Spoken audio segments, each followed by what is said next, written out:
Oh, yes, sir, and yes, ma'am. You had better wake them up, get them going. Tuesday on B&E. Drizzly and rainy Tuesday morning as temperatures begin to warm up. Be in the 70s today, but a lot of wet stuff. Also into the 80s tomorrow. More normal than we've dealt with over the last several days, and it's a busy Tuesday. A lot to do. Longhorn football team back on the practice field today, back from spring break and back to spring practice. Also, Longhorn basketball. The Texas men continue their prep now for the Sweet 16. The Texas women's season came to a disappointing end last night at the Moody Center. We'll talk about it coming up. They did not play their best game. Actually picked a terrible night to play their worst game. Give Louisville a lot of credit. They were the better team last night at Moody Center. We'll talk plenty of college basketball, also the NFL. Houston Texans continue to make moves all over the place. We'll dive in there as well. Be a busy 4 hours of fun and conversation that begins right now. We appreciate you being there. Wherever you find us, Early Bird always gets the worm. Whether you're on 104.9 on the FM dial, 101.9 FM, could be over on AM 1260. And, of course, always streaming, making it easy for you on your Horn app. If you download it to your phone, it's easy to do. Listen to us wherever you go with a push of a couple of buttons and listen to live and local. Also on your smart speaker.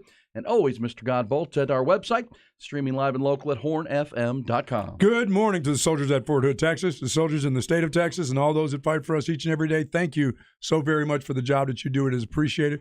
We appreciate you and your families for what you do for us. Thank you very, very much. Going to get warm. Yeah, 74 today. Yeah, after tomorrow will be really special, and the next day. It looks like a lot of sunshine. You know, the Dell Match Play will tee off tomorrow.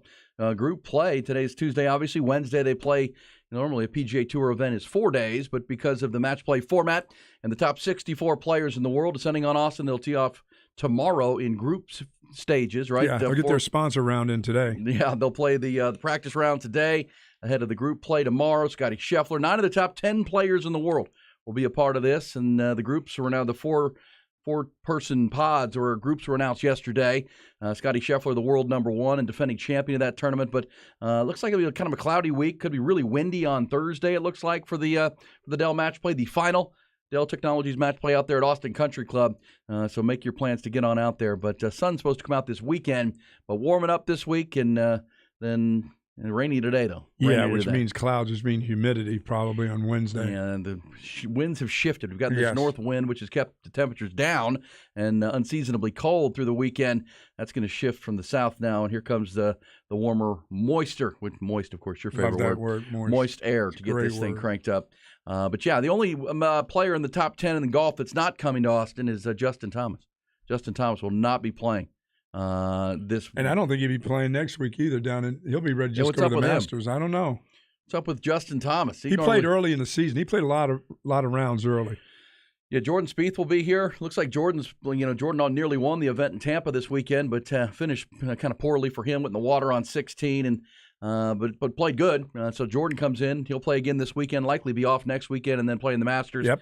Scotty Scheffler has already announced he'll play this weekend, looking to defend here, and then he'll take the week off and play in Augusta, host the Champions Dinner, and all that'll go with that. So a lot of golf this weekend. We've got NASCAR coming to town. We got the Longhorns back at spring practice and a lot to do. And it's also Buck National Flower Day, it says here. You're one of your favorite things. You are a gardener. I love flowers. Yeah, man.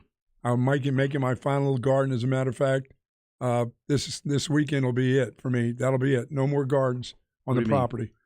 That's it. You're finishing up the planting of your final garden. Yeah, my final garden. There will be no more finding spots for more flowers. That's it. Done. I want to watch. I want to look at it stuff now. Time to let it grow. Yes, and just enjoy it. Seeds have been planted. No, I spent a lot of time finding new spots to put in flowers, and now I'm done on this particular property, which hopefully is my last property. There you go. I'm done. I'm going to enjoy this and get my Gerber daisies are starting to pop up, and I'm going to put in some long grass and just chill out. There you go. That's about what you should do. You're absolutely right. That time of your life, and I haven't seen your gardens, but I'm assuming there's plenty of them on your property there. But a lot to do. TY is through the glass as well. Ty, how you doing this morning? Ready to roll? Still counting your winnings from the lucrative weekend?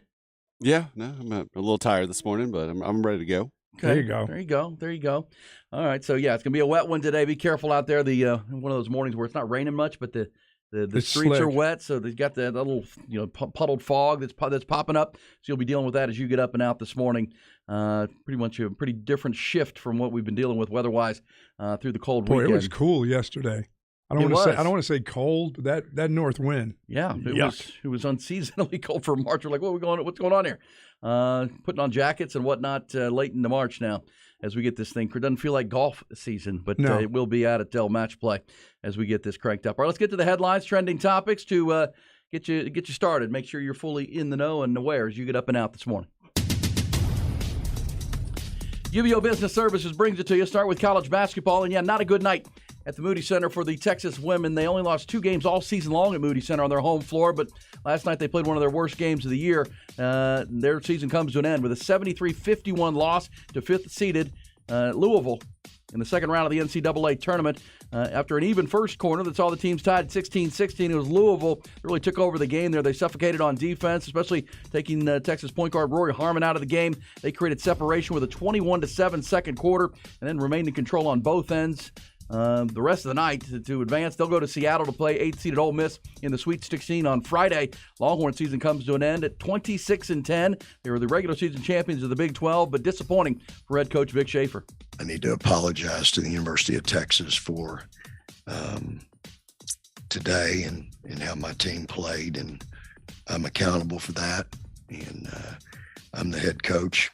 And, it's my responsibility to make sure that we play a lot better than that.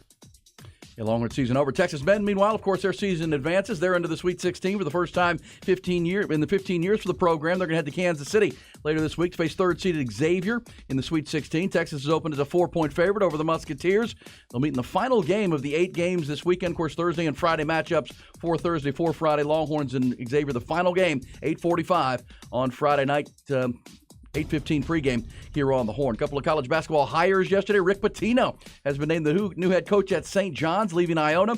And Georgetown has hired longtime Providence men's basketball coach Ed Cooley for its head coaching job. Streaking Texas Longhorn baseball team back in action tonight at UFCU Disch-Falk Field hosting Incarnate Word. Texas has won 10 in a row headed into that midweek matchup. It's their final tune-up ahead of Big 12 conference play. Opens this weekend with Texas Tech coming to town. 6:30 first pitch tonight, 6:15 pregame here on the Horn. As we mentioned, after taking the week off for spring break, Texas football team back on the practice field today for workout number 4. They're going to practice today, Thursday, and Saturday. And the program has announced that this week's practice will shift from the Denny's Field practice fields over to DKR. In the NFL, Houston Texans have continue their busy stretch of moves. Of course, over the weekend, trading Brandon Cooks, the receiver, to the Cowboys. Also signed Laramie Tunsil, their left tackle, to a monster contract. Yesterday, word that the club has agreed to 1-year contracts with former Cowboys tight end Dalton Schultz and former Buffalo Bills running back Devin Singletary. Thrilling finish at the World Baseball Classic last night. Japan scored 2 in the 9th to walk it off against Team Mexico 6-5. They claim a spot in tonight's championship game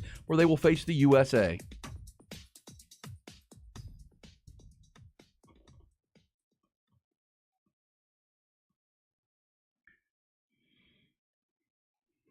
Yeah, I know Vic Schaefer's upset because, boy, they gave it up in the second quarter.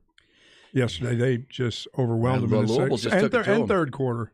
Yeah, Louisville just took it to them. They took Rory Harmon out of the game and didn't have much answer beyond that. Texas missed like 15 layups. Even when they would get a good look, it seemed like they would miss it. Yeah, they were right there. I mean, just clang it. They went 1 for 10 from three-point land. They just didn't do much right at all. Meanwhile, Louisville played really physical and really played downhill against Texas the whole night. Felt like Texas came out of the half in the third quarter and made a little run. Like they can get back into it, got the crowd going, but then Louisville responded with a burst of their own, and that was the ball game. Yeah, that second and third quarter hurt. Not good.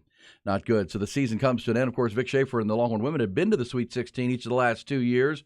Actually made an Elite 8 run in there, but this year their season will end, and the Texas men will continue on to the round of 16 with a lot of excitement for Rodney Terry's side of things here as the Horns get this thing cranked up. So a lot of basketball talk this week. Rick Pitino. About Rick Pitino, we've talked about St. John's and maybe the Big 12 looking to build an 18-team basketball conference that has been whispered about behind the scenes. Is this St. John's trying to announce they're trying to be a part of that? But I thought that was interesting to see Rick Pitino back into, hoping to bring St. John's back to big relevance in college basketball. But 70 years old now for Rick Pitino. Still going. Kind of, cleansed himself a little bit at Iona.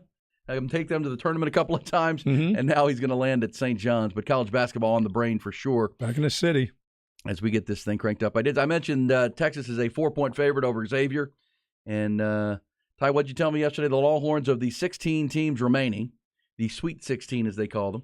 The Longhorns are the 5th best money odds to win the whole thing. Tied with Creighton. Tied with Creighton right now at Houston and Alabama, according to Vegas. The odds favorites to cut down the nets in Houston. Texas is 5th with Creighton, and I'm sure Gonzaga's in there too. UCLA top 5? Yeah. Yeah, okay. So Horns getting ready for Xavier. We get to know the Musketeers. Sean Miller back at, speaking of being back, Sean Miller, of course, was at Xavier, then was at Arizona, and now he's back at Xavier and got them into the Sweet 16. So plenty of college hoops coming your way. Yeah, there'll be week. a lot of movement in college hoops over the next couple of days. Coaches moving to different spots. How many guys do you say that entered the portal last week? Oh, gosh, like 175 on one day. Yeah, the portal mania will begin. Yeah, at the weekends they started moving. Obviously, there's 350 some teams that play Division I basketball. Only 16 remain. The Longhorns are one of them. The others are looking to begin their off season now as they get this thing going. But yeah, looking forward to the Longhorns on Friday night. Games begin on Thursday with 4 games, and then 4 more on Friday, which would include the Longhorns. Also, the Houston Cougars playing the Miami Hurricanes in the early game on Friday. Yeah, it'd be the first time in a long time at Georgetown without that John Thompson flair as one of the coaches. Yeah. Yeah, Georgetown pulling Ed Cooley out of Providence, which is back east. You're familiar with Big East basketball back in your day, for sure. So, yeah, a lot to get to. We'll talk some Texas football coming up. Also get a preview of the Longhorns, start to preview Xavier and where that's headed. And what'd you make of the Houston Texans making moves in the NFL? I like it. They got a lot of money to spend. I think there were some Texas fans disappointed with the early couple of days that they didn't make any real big splash moves because they had top 3 money to spend as far as salary cap space. But it does feel like they're trying to add veterans. Yeah, they're preparing a young quarterback, I believe, to have some veterans in the lineup to help out. Yeah, we saw them last week when free agency began and the league's year opened. The Texans signed guys like Jimmy Ward, right, the defensive back from San Francisco who had been with D'Amico Ryans, the new head coach, as part of that defense. War number 1 for the 49ers was a big part of that secondary. He has come on in to Houston. Yeah, just adding veteran pieces in Houston. And yesterday, it's safe to say for the now former Cowboy tight end Dalton Schultz, I thought he'd make more money than he did. And I think most projected him to be one of the early signees. It tells you where the tight end market is in free agency. Dalton Schultz turned down a 3-year, $30 million deal from the Cowboys last year, reportedly, before they made him the franchise player. He thought he could do better on the open market. Cowboys gave him the franchise tag last year to keep him off of that market. Well, now, here 1 year later, Cowboys have put the tag on Tony Pollard and let Schultz hit the market. Market for tight ends, not great. No. And I think a big part of that is something we've talked about a lot already ahead of the draft, is that the draft class in this year's tight end class is very strong. So a lot of teams thinking, you know what, I'll save my dollars, I'll invest them elsewhere, and then we're going to draft a tight end on the first 2 days of this draft, because there's 4 that have high grades, and there's 5 or 6 that look like they can be good players, and that's kind of where Dalton Schultz got caught up in. Yeah, if he catches, if he gets between 800 and 1,000 yards, he can still sign a contract with the Texans the following year. If he does well. Yeah, well, I think that's the Texan side of this. So you get him on a 1-year deal. Yeah, just 1 year, which means it's a prove-it deal for him. He wants to. He don't want to hit the market again. He's 26 years old, so if he comes in and has a great year, he could hit that market once again. You're right. Yeah, the Texans also signed Robert Woods, veteran receiver from Tennessee, probably essentially to replace Brandon Cooks. Yeah. They've got a couple young receivers. And remember, the Texans drafted in the second round last year John Mechie out of Alabama, and They're expecting him to get better. Yes. He dealt with the Hodgkin's lymphoma situation, and looks like he's come fully through that. So he'll be back at that wide receiver core for them. They acquired Noah Brown from the Cowboys as well, and I think what are they doing? Running 3-yard outs? Is that what they're going to do the whole season? Yeah, look, they're a work in progress, but I do think they acquired Shaq Mason from Tampa to play interior offensive line. They re-signed Laramie Tunsil. Titus Howard's a good player at right tackle for Houston. They want to just keep the chains moving. Yeah, and they're going to draft a young quarterback. Yep. They signed Case Keenum to be the backup. But with that second pick, they're either going to draft Bryce Young or C.J. Stroud. I think you can almost book that. And if you're going to go with a young quarterback, you want veteran pieces like Damian Pierce is going to be their lead running back, the now second-year running back. Now you bring in Devin Singletary from Buffalo to be the third down back, change of pace back, and he's a veteran player, only 25 years old, but he finished out his rookie deal in Buffalo. You bring in Dalton Schultz. So Houston's still going to build young through the draft with all the draft capital, but veteran players. And all these contracts are getting done are short term. They're short contracts, so not long commitments. Well, I mean, that's good players. with a young quarterback. Yeah. I mean, but they're guys that are veterans that you can have some success with. They're not going to the playoffs or anything, but they can win some games with some of those guys and give some reassurance to a young quarterback. They're in it to try to win it now. Yeah, well, it's pretty. They're safe not in it to try to lose it. Right. I think the last 2 years with David Culley and Lovie Smith, they were obviously, Nick Caserio is the general manager, and it's fair to say that he's come on board. He's been trying to clean up the Bill O'Brien mess. And where it left him, he came in with no salary cap space, no draft picks, and a bad roster. And then the Deshaun Watson mess.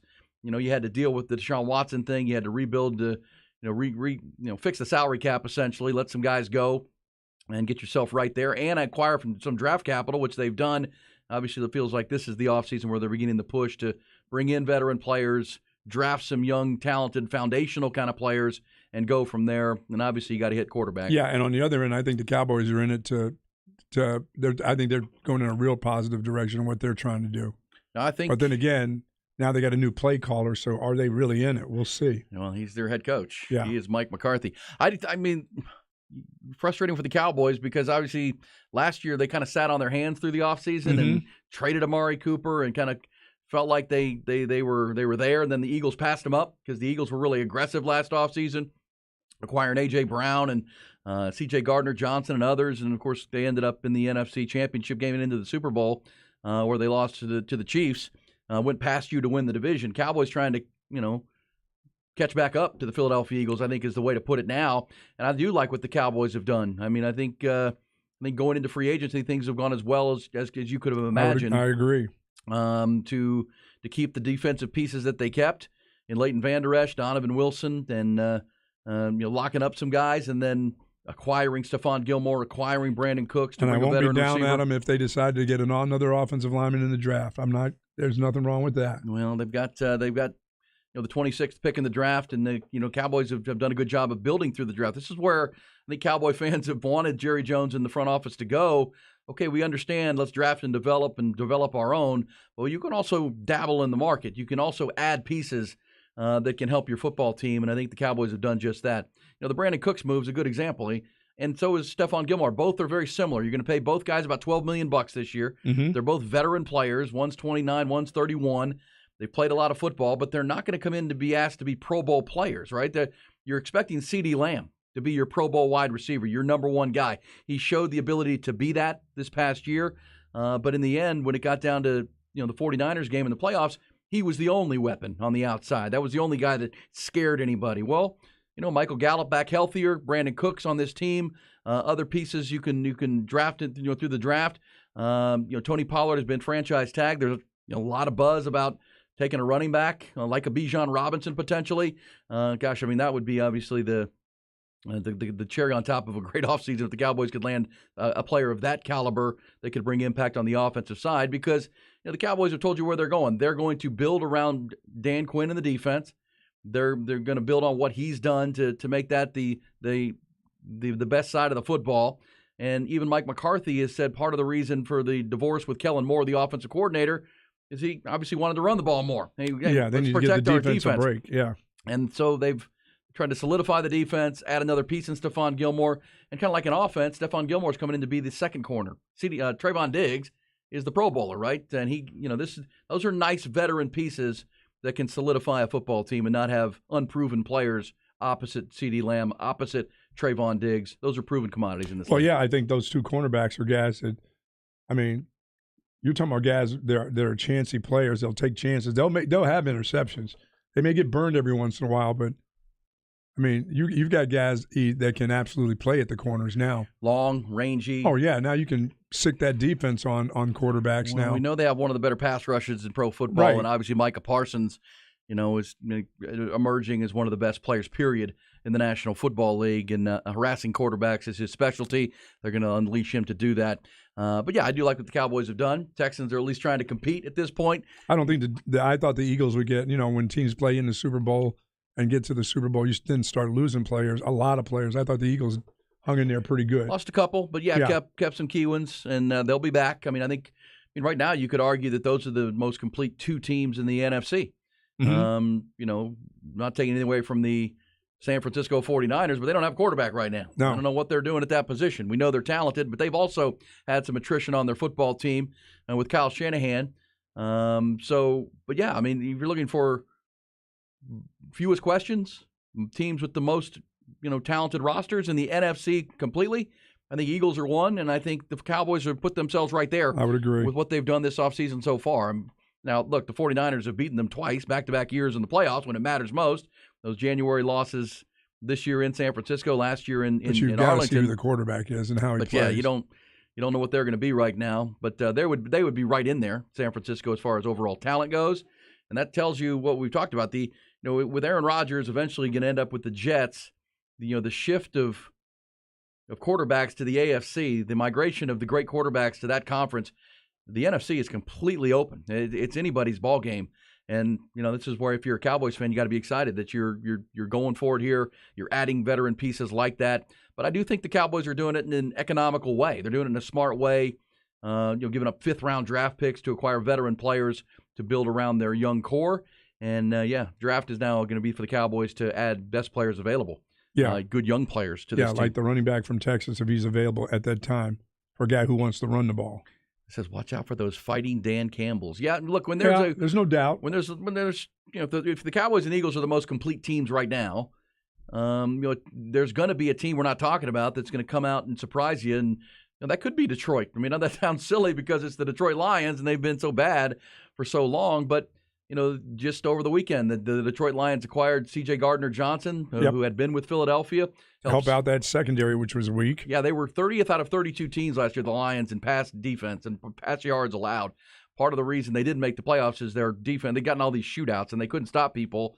But their pass rush is pretty good, right? Remember they drafted Aiden Hutchinson? Oh, yeah. Out of Michigan, and he looks like he's going to be the real deal.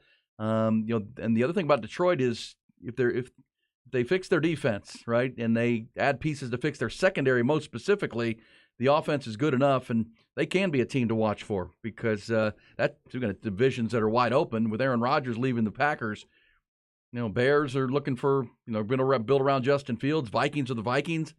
It's right there for the Detroit Lions, potentially in the NFC North to be right there. And remember, the Lions have the 6th pick in the draft and the 18th pick in the draft coming up in April. They're going to get better right there. So they can add 2 of the top 20 players in the draft to further add talent to what Dan Campbell's doing there in Detroit. And gosh, Jared Goff played good football last year. He did. The other part of that is Jared Goff's a good player. At least played up to a guy who was a top overall draft pick. I believe his offensive coordinator stayed too. Yes, he did. They kept the continuity on that coaching staff in Detroit. So they are certainly a team to watch. So, and your Minnesota Vikings, Buck, they're still there. You know what I'm saying? Oh, boy. They were double-digit wins last year. Not very good on defense. They are also trying to fix that side of the ball. Shootouts every weekend.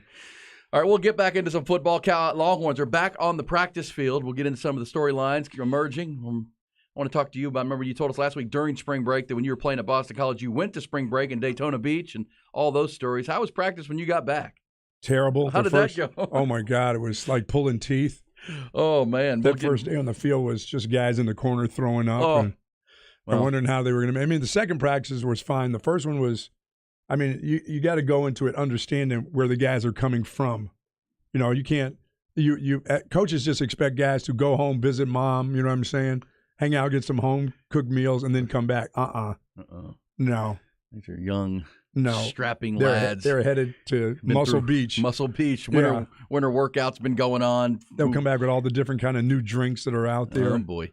All right, we'll come back. We'll pick that up. Craig will have his report this hour as well. Some B&E facts of the day on a warmer but wet Tuesday morning. Be careful out there as you are up and out, and we're just getting warmed up here on the Show of the People.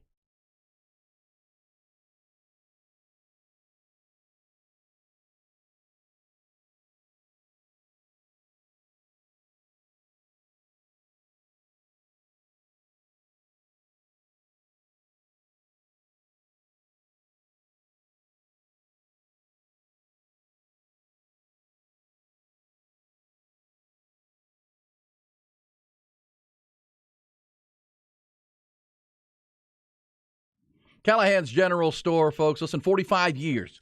45 years. Callahan's has been there, right there at 501 Bastrop Highway. That's their address, but you know it's 183, right there along the corridor between the airport and downtown. Been there for 45 years, and Callahan's still locally owned and family operated. Great folks. You know, the weather is turning. Spring is here. The spring equinox was yesterday, which means it's time to get, as Buck said, those gardens going, get your yard ready to go. We helped you with our friends at Callahan's with the tips all through the winter with how to put your yard to sleep and put in that winter rye. Get it ready with the pre-emergent granules to prevent the weeds from infesting and germinating. Well, now it's time to bring that yard back to life and wake it up. And that's the tips from our friends at Callahan's to get that 15-5-10 fertilizer with some iron down right now. Also another round of pre-emergent to get rid of the weeds. And that's the great thing about Callahan's and the Callahan's General Store. They've got everything you need. The organic ways to do it, the conventional ways, also the great people that are going to help you buy the right products and apply it properly for your yard and get the best out of your yard. They want your yard to be golf course ready, as we tell you, for the spring and into the warm summer months at Callahan's General Store. Also, if you get into the Western wear section there at Callahan's, all the stuff you need for the rodeo, new hats and boots and jeans, everything you need. They got everything, hardware, housewares, and, of course, everything you need to make your yard looking great here this spring in Austin, Texas. All at Callahan's General Store. Find them online at callahansgeneralstore.com. And remember, it's always a good day to make it a Callahan's Day.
Bucky and Erin.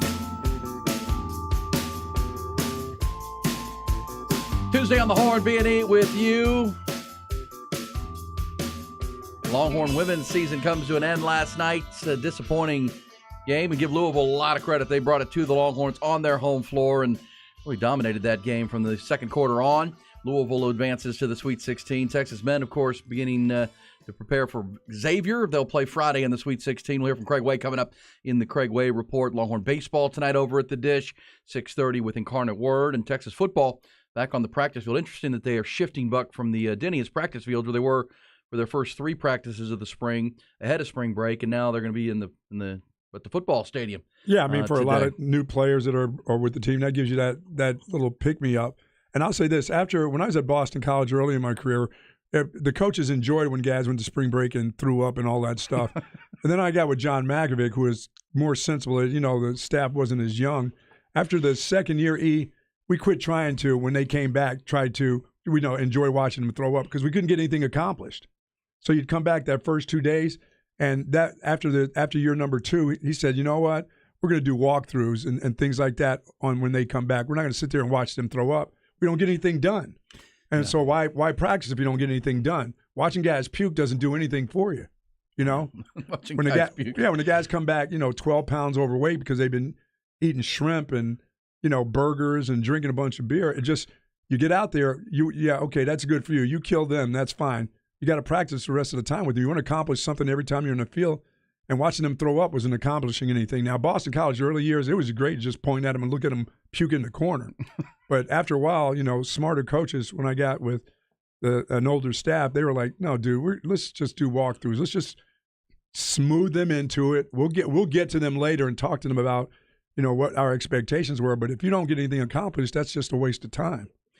Yeah, I mean, we'll see what the Longhorns, Oh, there are going to be some, no matter what. There's going to be some. There'll be some that enjoyed themselves. Oh, yeah. What they should. They're still in college. That's right. They're still, it's still spring break after all, for sure. But the Longhorns back at it today, so we'll obviously get reports. They may even come back and talk about all their NIL deals while on the break. You know what I mean? Who knows who they met? Some guys might have been working them this week. That's right. But yes, we'll hear from Steve Sarkisian after practice today with the media availability. So obviously get our latest update on where the Longhorns stand here in the spring, the quarterback battles, the position battles, and where they are. That is today. So it's a busy one on the 40 acres for sure. We'll talk Texas and Xavier, start to zero in on this group. Did you see the finish, though, last night at the World Baseball Classic? This thing has been phenomenal. Yeah. Well, first you had Randy Arozarena with a home run saving catch. And, of course, Arozarena is from Cuba, but he plays for Team Mexico. Yep. He defected. He's got a daughter from Mexico, and he feels like that's where he wanted to play. He kind of got found playing in the Mexican League as a young ball player. So he's playing for Team Mexico. He made a great catch, and he had the stare down to his pitcher because he bailed him out for a home run. But it was Japan and Mexico looking to go to the championship game to play the U.S., who's already punched their ticket with the big win over Cuba on Sunday night. And here's how this sounded last night on Fox. This was pretty good. Mexico's up 5-4. It's ninth inning. There's nobody out, and there's two aboard, including Shohei Ohtani. Shohei Ohtani is on first base. So you got runners at first and second, nobody out. And at the plate is Munetaka Murakami. He is a Japanese Triple Crown winner. He's only 23 years old. He's one of the best hitters in the world. This is what's cool about this World Baseball Classic. You get to see some guys who play in different parts of the globe who can really, really play. And this is one of them right here. And this is how this went down last night with Fox on the call. At all. He can get a huge lead. Cracked in the air, deep center field. Thomas on the move. It's off the wall. Ohtani's in to score. Here comes the winning run. Japan turns it around on its last breath.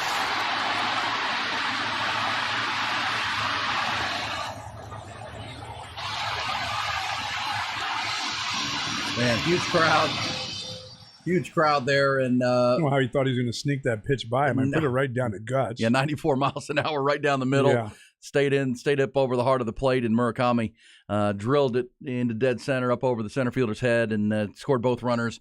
and that was the ball game. But just a thrilling walk-off win in a semifinal situation. Plates 2 in the ninth to win it, and now it'll be Japan against the USA in a showdown tonight. Of course, Team USA, the defending champions of the World Baseball Classic, they'll get a chance to defend that tonight against Team Japan. And that's a one and done, right? Oh yeah, single elimination. Once you get there's pool play, kind of just like in the World Cup soccer. You Sure. gotta qualify for the knockout round. But yeah, once you get to this point, it's at the one game, and that's it's it. a single elimination situation. But yeah, man, crazy. I mean, almost 36,000 fans there last night. These crowds have been huge. These games have been compelling. Dude, the guy on the mound for Japan, man, was that guy bringing a little guy? He was bringing 100 miles an hour. Seen a little bit of everything in this tournament, and we might see something tonight that Shohei Ohtani has said he'll be available out of the bullpen if they need him. How about that? Shohei, the two-way player, and if you get into a situation where Japan had a lead late, you could see Shohei Ohtani on the mound. How about that? Facing guys like his own teammate Mike Trout, facing the best hitters from Team USA. That'll be a lot of fun tonight to see if they can finish this thing off. And Japan and the USA for the World Baseball Classic, kind of getting you revved up for the Major League Baseball season, which is right around the corner as well, starting up here into April as we get this cranked up. This says WBC is just like Little League World Series to the players. Yeah, no, it is. I mean, it's just a different element when you're playing for your country and you're playing with your fellow countrymen. Playing with your all-stars. Yeah, man. I mean, these are the best players in your country. You're playing for the pride of the homeland, and playing for the bragging rights of we're the best baseball country on the planet. It is similar to the World Cup or the Little League World Series. It's just the Olympics. It's a different feel to it. And it's been a lot of fun. These games have been outstanding, and to have a walk-off win where Mexico, is 3 outs away from, pushing their way in and setting up the championship match. It's Japan that ripped it, and yeah, that pitch was not very good. No, it was not the pitch he wanted to make in that spot. That's but he's going to fire that by that dude. Well, then the batter said he was thinking about bunting because there were 2 on and nobody out. So you're thinking, okay, let's get the runners to second and third, and let's bring them home. He said, I'm glad I didn't bunt. I didn't bunt because it was since the guy was going to plate it right down the guts. Yeah, meatball right at him, and he ripped it into the center field gap there. So, World Baseball Classic is ready to go for the championship. The final will be tonight. It'll be a lot of fun there. So yeah, good baseball. We've got good football, and we're certainly talking basketball with the Texas Longhorns. And interesting note, we talked a lot yesterday about the Texas basketball team, Dylan DeSue's performance. And what the Longhorns have done here with Rodney Terry at the helm. I saw a note from our friend Bobby Burton of Inside Texas, and the way he wrote it and put it, Chris Del Conte we know has an important decision on what they're going to do. Rodney Terry, has he earned the opportunity to retain this? I think most people believe he has. But according to Bobby, he said CDC is expected to officially remove the interim tag from Rodney Terry's title at the end of this season. That's according to multiple high-placed sources. Yet CDC is in no hurry to do so.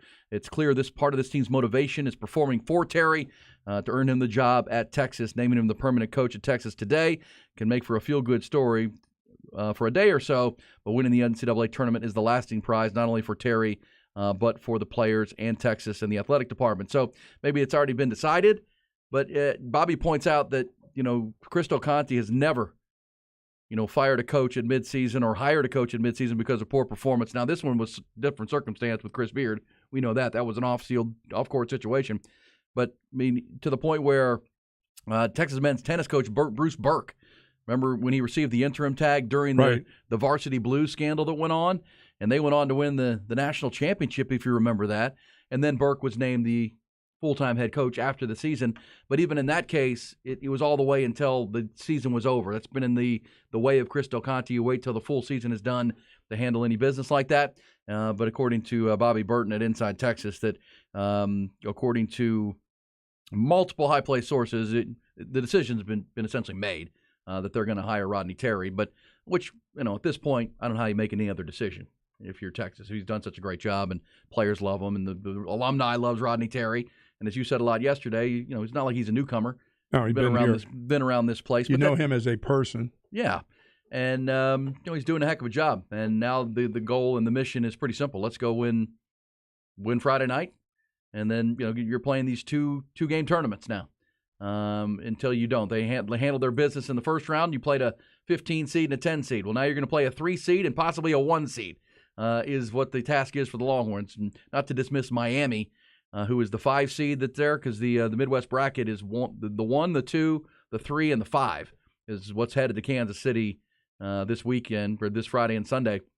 I think Houston's going to beat Miami. There's no reason to be celebrating having your coach become the head coach when you got business to take care of. I mean, don't have any distractions right now. Just keep doing what you're doing.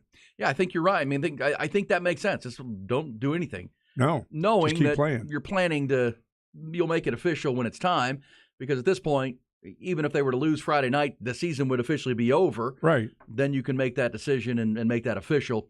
But, yeah, why would you? There's no reason to. Upset the conversation at this point, and that is the mission now. And it's a for me, if you haven't done it before, there's no reason to do it now. This isn't the time to do it. Just doesn't seem like the time to do it. Yeah, it would be an emotional decision. It would be a decision of, oh, man, we're having so much fun now. That was so great. Yeah, but we're not taking care of our business. Yeah, let's just stay focused on the mission at hand, and that is to keep winning basketball games. And this team, certainly has that opportunity here coming up. And look, when you get to this Midwest Regional, you start to really, crunch the numbers and what these teams are all about. Obviously, the thing that makes Houston so good, who is the number 1 seed, is we talk about being great on both ends of the floor. According to Ken Pom rankings, Houston is the number 9 offensive team in the country and the number 4 defensive team. So they're great. They're top 10 in both. Texas, we know, is top 15 in both, which makes them, Texas is number 15 in adjusted offensive rank and number 10 on defense. And this is where you look at Miami. Miami is 108th in adjusted defense. They're top, 11 in offense, but they don't bring the defensive end. And Xavier is a good matchup for the Longhorns. They're 7th offensively, 63rd on defense. Mm-hmm. But here's what this is for Sean Miller's team and Xavier. Incredibly good, efficient offensively. They're one of the best teams in the country in assists per field goal made. And they're going to battle you on the boards now. Yes, they're really efficient offensively, but they're beatable on defense. And this becomes the Longhorn mantra. Can they continue to play this stifling brand of defense that they've been playing really since the last game of the regular season against Kansas, through the Big 12 tournament, and through what they did in Des Moines this past weekend, holding teams to right around 60 points a ball game? They do that, they've got a chance, and at least to set up that Elite Eight matchup with the Houston Cougars. So I think Houston's going to beat Miami on Friday. I do too. Can you get yourself there?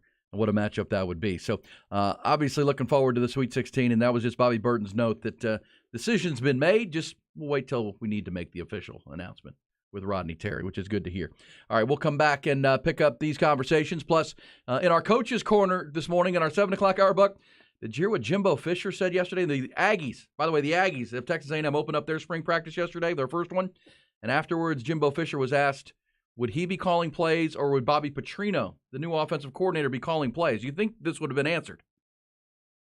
Oh, please don't tell me we're not quite sure yet. Well, we'll let Jimbo speak on it. We'll let Jimbo speak on that, and you can decide if they've decided who's actually going to be calling the plays in College Station in our coach's corner. Also, some B&E facts of the day coming up. First, here is Craig Way.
Folks, Tony C's Pizza and Beer Garden right near Shoal Creek and Round Rock, of course, in front of the Dell Diamond there, and the reviews are in. That place is a buzzing for sure. Now, they're serving that New York-style, authentic Ciola family Italian food. I had a great pizza there last week, but still my favorite, I'm so weird, is the Cobb salad. Now, a few things go together better than New York-style pizza and ice-cold craft beer with over 30 on tap just for you. And there's wall-to-wall TVs for your TV viewing. Tony C's Pizza Beer Garden, the best place to catch all of the football watching during the football season. Of course, they have the SEC Network and the NFL Sunday Ticket and the Longhorn Network, of course, too. Also for basketball, it's a great place to catch it, all your basketball watching, because the atmosphere there is nothing but a bunch of fun. Tony C's Pizza and Beer Garden now open for lunch and dinner in Round Rock in front of the Dell Diamond, of course, in Austin, right off of Anderson Lane. I'll see you at Tony C's Pizza and Beer Garden.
It's Bucky and Erin.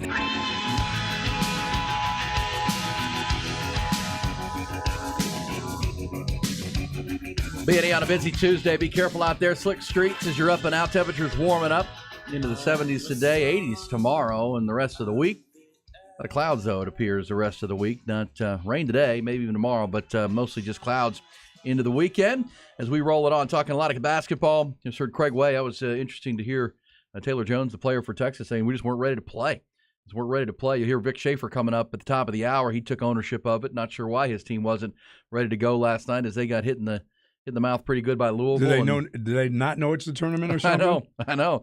That's a weird thing to hear, but yeah, she even seemed at a loss for how they didn't show up and bring their best last night on home floor. But their season is over. Texas men's season has advanced to the Sweet 16. Speaking of that, Gonzaga secured their 8th consecutive Sweet 16 appearance over the weekend. That's the 3rd longest streak in NCAA tournament history. How about on the women's side last night? UConn beat Baylor to advance to their 29th consecutive Sweet 16. That's the longest streak all time. The next longest streak on the women's side is South Carolina with 9. So this Gonzaga team, on the men's side, is a team that's kind of under the radar. They've never been kind of under the radar before. I don't believe they've always been to the Well, they've always been like a 1 seed out of the West, and can they get all the way there? And they did the year they lost to Baylor in the championship game. Yeah, this is a team that comes in. Remember, Texas beat them. I was at the game at the Moody Center when they beat them pretty handily. They got like 3-4 veterans on their team, do they not? Well, Drew Timme. But besides them, there's 2 other guys. Yeah, they've got guys that played a lot of basketball, and Mark Few's a good coach, and I think that's the story of this tournament on the men's side for sure. Is just the transfer portal has allowed teams to end the extra years. You just got really veteran basketball teams. San Diego State is a really veteran basketball team that's into 16. We know Texas is very veteran, very old. Gonzaga is one of them. Without a doubt, and I think that. Ty, you like them Houston. under the radar like they are under right now? Not a lot of people really saying very much about them. There's more talk about UCLA than Gonzaga. I think UCLA will take care of them. You think so? Well, that's always the argument when they get up against the elite athletes, and can they match up with the UCLA? Unless they can get UCLA in foul trouble, because like I've been saying, UCLA they're only playing like 7 guys, 6 or 7 guys, yeah. Well, and you think could Gonzaga make the Final Four? Sure, but do they get matched up against a team like Houston in the Final Four? Watch out. I don't know how they would, having seen Gonzaga up close. They're not ultra athletic. Houston's crazy athletic, right? And that doesn't mean that you're going to win every time. But we saw it when they played Baylor in that championship game. Houston's bench is unbelievable. Houston, really a damn good team. So, and I think Texas. The emergence of Dylan DeSue to give them an interior presence that's not just a guy, but he's actually a go-to player, has really changed Texas. They were perimeter dominated. And how many times did we say on this show, well, if Timmy Allen doesn't get his 15 or 16 points. They struggle. You're right. Well, now you're going to get that from Dylan DeSue. And Timmy Allen can just be the facilitator doing a lot of things on both ends. You're right. And you're going to have, Jabari Rice, you assume will have a bounce-back game from what he did on Sunday or Saturday night. But the guard play is going to be there. I think that's fair to say. And then the emergence of Dylan DeSue makes them. But how would Dylan DeSue match up with this front court of Houston and a team like that? That's real. And Xavier has big front court too that they're going to have to deal with. Penn State, that was their biggest weakness. They really didn't have any size. No. And they knew exactly where they were going to do. You give Rodney Terry credit for just keep going to that well. They don't have an answer for our guy. Well, Xavier will have an answer for that guy, and then but that's what you like about Texas. They seem to have a lot of answers. When you take care of one thing, they've got another option that they can go to. That's what you're looking for this time of year in college basketball. Also on the B&E Fact of the Day side, Japan plays the USA tonight for the World Baseball Classic Championship. Japan, the only undefeated team, 6-0. 6-0 in this tournament. They rolled through pool play, and last night they walked off Mexico. What a game that'll be tonight. And the question is, will Shohei Ohtani pitch tonight against Team USA? What a scene that would be in the championship game. Pretty good. We'll be back. We'll pick up these conversations and more. Plus, I mentioned Jimbo Fisher and the Aggies opening up their spring workouts. Bobby Petrino's the new offensive coordinator. Who's calling plays? We'll dive in there. That's already a question in Aggie land. It's B&E on the Horn.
B&E with you. It is a busy but wet Tuesday morning, talking all things March Madness, World Baseball Classic, NFL signings and news, and college football. Spring practice underway. Longhorns are back from the break.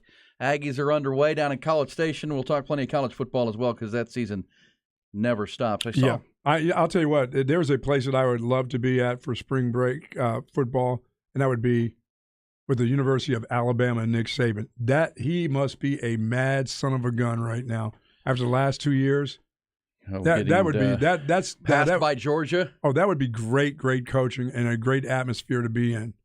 And you're talking about some intense stuff going on in the spring when you think it's just kind of lollygagging-y. I'd love to be on that campus. I'd love to be in that football staff around that dude right now. It would be intense. Meetings would be intense. Practice is intense. His 2 years, he couldn't wait to get back on the field. Well, last year they had a down year, but they lost 2 games. The down year. Both on the last play of the game, right? I mean, essentially, and in Texas, they beat Texas late in a 1-point game here, but the loss to Tennessee, at Tennessee, and then LSU got them. And that deal on TV with him is just... with David Pollock, letting him know that Georgia has moved past his program. Oh, yeah, there'll be some intensity there. But they do have to replace Bryce Young and Will Anderson, and they're both coordinators, so there's a lot of change at Alabama this year. In college football, but obviously Nick Saban used to that, but that's a lot of things to transition through all at one time in Tuscaloosa. Speaking of that open there, that start up your Tuesday. I saw that I've actually downloaded a couple of these songs. So that it's the 60th anniversary of the Rolling Stones. You know that? 6 decades. They're celebrating that this year, and I think you'll see a lot of different tribute type things. But the first one I've seen, there's an album out called Stone Cold Country, and it's a bunch of country artists singing Rolling Stones. Oh, really? Tunes. There's some pretty cool ones. There's some bad ones, but there's ones I like. I mean, Marcus King, the great blues guy and great guitar player, he did a great "Can't You Hear Me Knocking" cover. Zach Brown band did a Painted Black cover that I like. And I bet you that's great. From Texas, Cole Wetzel did a song that Shine a Light, which is really good. There's some good stuff on there. It's called Stone Cold Country, and it's if you're into those Rolling Stones, you might want to check that out. Little music tip for you there as we get it up. And start up your Tuesday to get you cranking up. And I love crossovers. I didn't think there was anything better than Lionel Richie and when the country guys did Lionel Richie songs. And he did duets with him, didn't he? Oh, yeah, he did duets, with Willie. And I mean, that was unbelievable. Yeah, the Rolling Stones nowhere to be seen on this album, but there's some pretty good stuff on there. There's probably like 15 songs that the Nashville folks have covered. There's some good stuff in there. But, Lionel Richie. Lionel Richie's going on tour with Earth, Wind, and Fire, is he not? I think so. Because my man Lionel continues to bring it on American Idol with Katy Perry and Luke Bryan. They're doing it on ABC now. Lionel, he doesn't age all night long. He's got some hits though. He's one of those concerts you go to, and you would just sing along the whole time. Didn't you see him at ACL? I did. Didn't you kiss a lady you didn't even know? Oh, that was down on the auditorium shores. That's before you were remarried. Yeah. Yeah, Ty. He's watching Lionel Richie. What did he sing? Say You, Say Me, or what? What got you going when you just smooched this lady dancing on the ceiling or some weird song? And you were just dancing next to somebody. This guy shared a kiss. Yeah. Yeah, you never know, man. When the moment strikes, and that was it. I've had a lot of fun down there. Pitbull on a rope. Oh, there are no pit bulls on a rope there. No. At ACL Fest. Come on. That was Marley Fest when it was called. That's Auditorium Shores. Yeah. Reggae Fest. Reggae Fest. Oh, I just called it Marley Fest. Yeah. It was great. Lionel Richie dancing on the ceiling. Oh, yeah. And it's like Ty his buddy ends up in the bed with him. It's like you just kissing some lady. I've never seen the Rolling Stones at a concert. I did. I did not see that. I have not ever seen the Rolling Stones. Blew my leg out. Blew my tendon, my ankle walking 400 miles because the parking mess was so bad. But the concert itself was fantastic. Earth, Wind, and Fire, yes. I've seen them.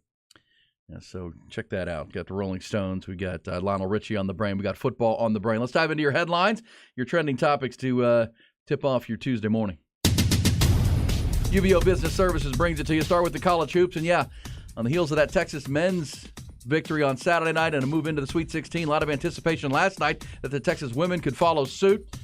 Didn't happen. Not a good night at Moody Center for Vic Schaefer's squad as their season came to an end with a 73-51 loss to fifth-seeded Louisville in the second round of the NCAA tournament. It was even in the first quarter, 16-all, but Louisville really created separation from there, outscored Texas 21-7 in the second quarter, and they remained in control on both ends, really suffocated Roy Harmon, the Texas point guard, on defense, and really had their way with the Longhorns in that game. Louisville will advance to take on 8th seed Ole Miss in the Sweet 16 in Seattle on Friday. Longhorn season comes to an end. They won the Big 12 regular season championship, but a disappointing finish for Vic Schaefer. I need to apologize to the University of Texas for today and how my team played, and I'm accountable for that. And I'm the head coach. And, it's my responsibility to make sure that we play a lot better than that. On the men's side, Rodney Terry and the Texas men have begun prep for their second weekend of action into the NCAA tournament. They're going to head to Kansas City later this week to face third-seeded Xavier in the Sweet 16. Texas is open as a 4-point favorite, according to the odds makers, over the Musketeers. They're going to meet in the final game of the 8 games Thursday and Friday. It'll be an 8:45 tip Friday night from Kansas City. Of course, the early game there in KC will have the 1-seed Houston facing Miami. Rick Pitino has been named the new head coach at St. John's. They're trying to reinvigorate that program, leaving Iona. Also from college hoops, Georgetown has hired longtime Providence men's basketball coach Ed Cooley to be their new bench boss. Streaking Longhorn baseball team back in action tonight at UFCU Dish Falk Field, hosting Incarnate Word. Texas has won 10 in a row. Headed into the midweek matchup. It's their final tune-up ahead of Big 12 Conference play opening this weekend. Texas Tech will be in town beginning Friday. First things first, though, tonight with Incarnate Word. After taking the week off for spring break, Texas football team back on the practice field today. Workout number 4 of the spring. Program has announced that this week's practices will shift from the Denny Fields practice fields over to DKR. NFL, Houston, Texas continuing their busy stretch of moves and activity. Word that the club has agreed to a 1-year contract with former Cowboys tight end Dalton Schultz. Also a 1-year deal with the former Bills running back Devin Singletary. Thrilling finish at the World Baseball Classic last night. Japan scored 2 runs in the 9th inning to walk off Team Mexico 6-5 the final. They claim a spot in tonight's championship game facing the United States.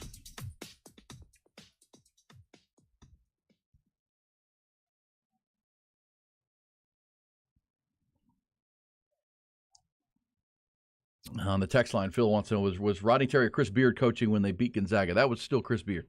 Yeah, Chris Beard was still with Texas when they beat Gonzaga. Second game, was it? Yeah, and that was in November. And Creighton. And remember, Creighton, the Blue Jays are into the round of 16 as well. Texas beat them at the Moody Center early. Creighton still have their guard. I mean, they get their guys back. That guy was injured. Creighton's got Nemhart at guard. I mean, he was tremendous against Baylor. Yes. They can really go. Now, Texas it was weird. When they played Creighton here, they had just come off of playing in Hawaii. Remember that? Right. They played it in the, the Maui Invitational or whatever that tournament is. And, Creighton didn't shoot the ball great that night, but it was a really good game. I mean, the Gonzaga game wasn't a good game. Texas beat the daylights out of Gonzaga, ran them out of the gym on that night to start the season. And then Creighton was a really good game. Creighton didn't have a great shooting night, and Texas got a victory there. But yeah, the last game Chris Beard coached at Texas was early December against Illinois. Texas lost at Madison Square Garden, and then the incident happened, and we know where it went from there. But Rodney Terry took over officially on December the 12th, and still doing a great job for the Texas Longhorns, who get ready for the Musketeers of Xavier in the Sweet 16 as we get this thing cranking up. Yeah, great finish at the World Baseball Classic. They'll go again tonight with the USA and Japan for the championship. USA looking to defend. I'm having a hard time figuring out why this deal is taking so long. You're either going to give up a first round or a second round or a second or a third or fourth. You're not getting 2 first-round picks for Aaron Rodgers. That's not going to be part of the deal with the Jets, I don't believe. Why not? No. They don't, I mean, not for the Jets don't really have an option. Not for a 40-some-year-old guy who every 39. year, 39, who's thinking of when am I going to quit? Am I quitting after this year? I don't think they're going to get 2 firsts. Well, I mean, that's your opinion. He's going to retire after next year. Aaron Rodgers hasn't said he's going to retire after next year. I mean, that's your. I mean, but he's going on retirement every year since when? Well, sure. I mean, if you're acquiring Aaron Rodgers, you're acquiring the drama. I mean, that's. Oh, there's no doubt. But to Ty's point, the Jets, they've made him the priority. They're not interested in Lamar Jackson. Apparently, they passed on Derek Carr, and they're in on Aaron Rodgers, and they've made the moves. But they got to know what the compensation is by now, wouldn't they? Well, look, now that the deal's done, the Packers are saying, look, we're not giving up our 4-time MVP quarterback. 2 of those have come in the last 3 years without, commensurate compensation. And they're using the precedent of the Russell Wilson trade just one offseason ago. The Deshaun Watson trade. I mean, I know Deshaun's a younger quarterback, so that has to be taken into account. And I don't know where the odds are as far as draft picks go. As I said yesterday, my guess would be is that the Jets will give up a first-round draft pick. They don't want it to be this year's. And this year's is pick number 13 in the first round. That's the pick that the Packers would want to acquire Aaron Rodgers. And I think the Jets are trying to hold steady and say, look, we'll give up next year's first-round pick. We'll give up future compensation, but we want that pick at 13. And that's kind of what's holding up the deal potentially. But you're right. I mean, it's really between the two organizations. Aaron Rodgers, in his visit on the Pat McAfee show has already last said year, he wants to play for the Jets. Said, I mean, look, they've hired Nathaniel Hackett, his offensive coordinator. They've signed Alan Lazard, one of his guys. They're talking to Randall Cobb. They're doing the things Aaron Rodgers wants, and that would get all signs point to him getting there. It's really between the two sides to work out compensation. It'll get worked out, and at some point, and I think it's kind of the game of chicken. If you're negotiating, you're the Packers. You're like, we're in no rush. Well, yeah. Well, he's not playing for us. We're in no rush. We can wait on this thing. But, we'll see how that plays out. But you can understand the Packers saying, well, we're not trading a quarterback of this caliber and not getting what the Russell Wilson package, Matt Stafford package, I mean, what these deals have brought in return. We're not going to give them up for a bag of nickels. Now, and the Jets' other side of that is, hey, we're taking on this huge contract. Well, yeah, you are. You're going to get Aaron Rodgers. You're getting Aaron Rodgers. Like Denver got Russell Wilson. Exactly. And that's none of that hinges on what happens or what has happened. It says not any GM in the league is giving a first-round pick to a prickly, selfish, uninvested 39-year-old quarterback. Well, they're going to give up a first-rounder. It's just when are they going to give it? They're talking about 2 first-rounders. That can't be part of the deal, right? Well, let me say. 2 first-rounders? Compensation right. Traded for 2 first-round picks. Am I correct on that? Yeah, I believe that's true. And then they signed into a mega contract. 2 first-round picks, 2 second-round picks, and a 5th, plus quarterback Drew Lock. I mean, and you say what you want. And Noah Fant. And a tight end. Tight end went back, right? The Broncos, yeah. So, but none of that is contingent on anything that's happened after the years. I mean, after Russell Wilson got there, he sucked. But you didn't know that at the time. Aaron Rodgers could suck. I'm just talking about from the Packers side of things. They're saying just last year a Pro Bowl quarterback was traded for 2 first-round picks, 2 second-round picks, and a 5th, plus some players. And you want us to give up a third-round pick or to get a third-round pick? That's not going to happen. No. Well, and again, Russell Wilson's 34 years old. But to the texter's point, to a prickly, selfish, uninvested quarterback, well, that sounds like Russell Wilson. Prickly, selfish, uninvested. That's what he became in Denver. But again, if you're just looking at the market, the Packers would be silly not to ask for more, right? I mean, you're giving up a guy who... Oh, no. If I'm the Packers, I'm asking for exactly what I'm saying they're probably not going to get. I'm asking for 2 first-round picks for Aaron Rodgers. And I haven't heard the 2 side. I haven't heard a number of what they're asking for, but you can understand. Look at what the Rams gave up to get Matt Stafford. And again, age matters. Age matters. Yes, it does when it comes to these quarterbacks. And I think the Packers would have to be understanding of that there's only so many more years in this guy, Aaron Rodgers. Russell Wilson, though, was mid-30s when they traded him.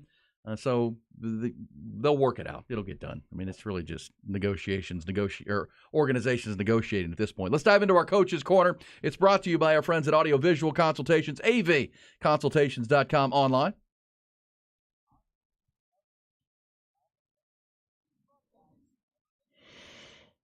This says, guys, the Packers are not going to be stuck with Rodgers. It's a divorce. I think the Jets have as much leverage as they do. Yeah, well, I think you can make an argument both ways. I mean, both sides know it's over. Yeah, we're going to be playing without a quarterback in New York. How's that work? And I also think there's some compensation of, okay, we will give up the first-round pick you want, but the more we give you from the Jets side of things, the more money we need you to take on this contract. We need you to eat some of this.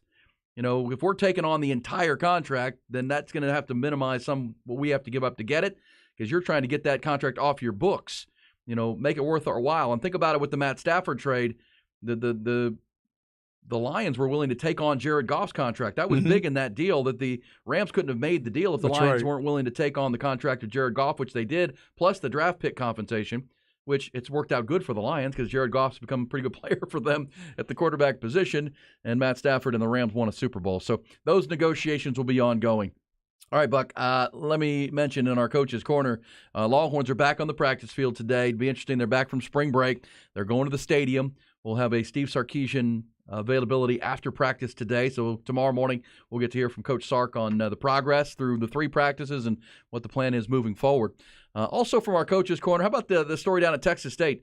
Did you see where G.J. Kinney, the new head coach of the Bobcats, has hired David Bailiff, the lifer at Texas State? David Bailiff is back to be a special assistant to the head coach. There you go. Yeah. David Bailiff in a video said he's now the oldest graduate assistant in coaching history. There you go. But of course, David Bailiff played at Texas State when it was Southwest Texas for Jim Wacker. Coached at Texas State.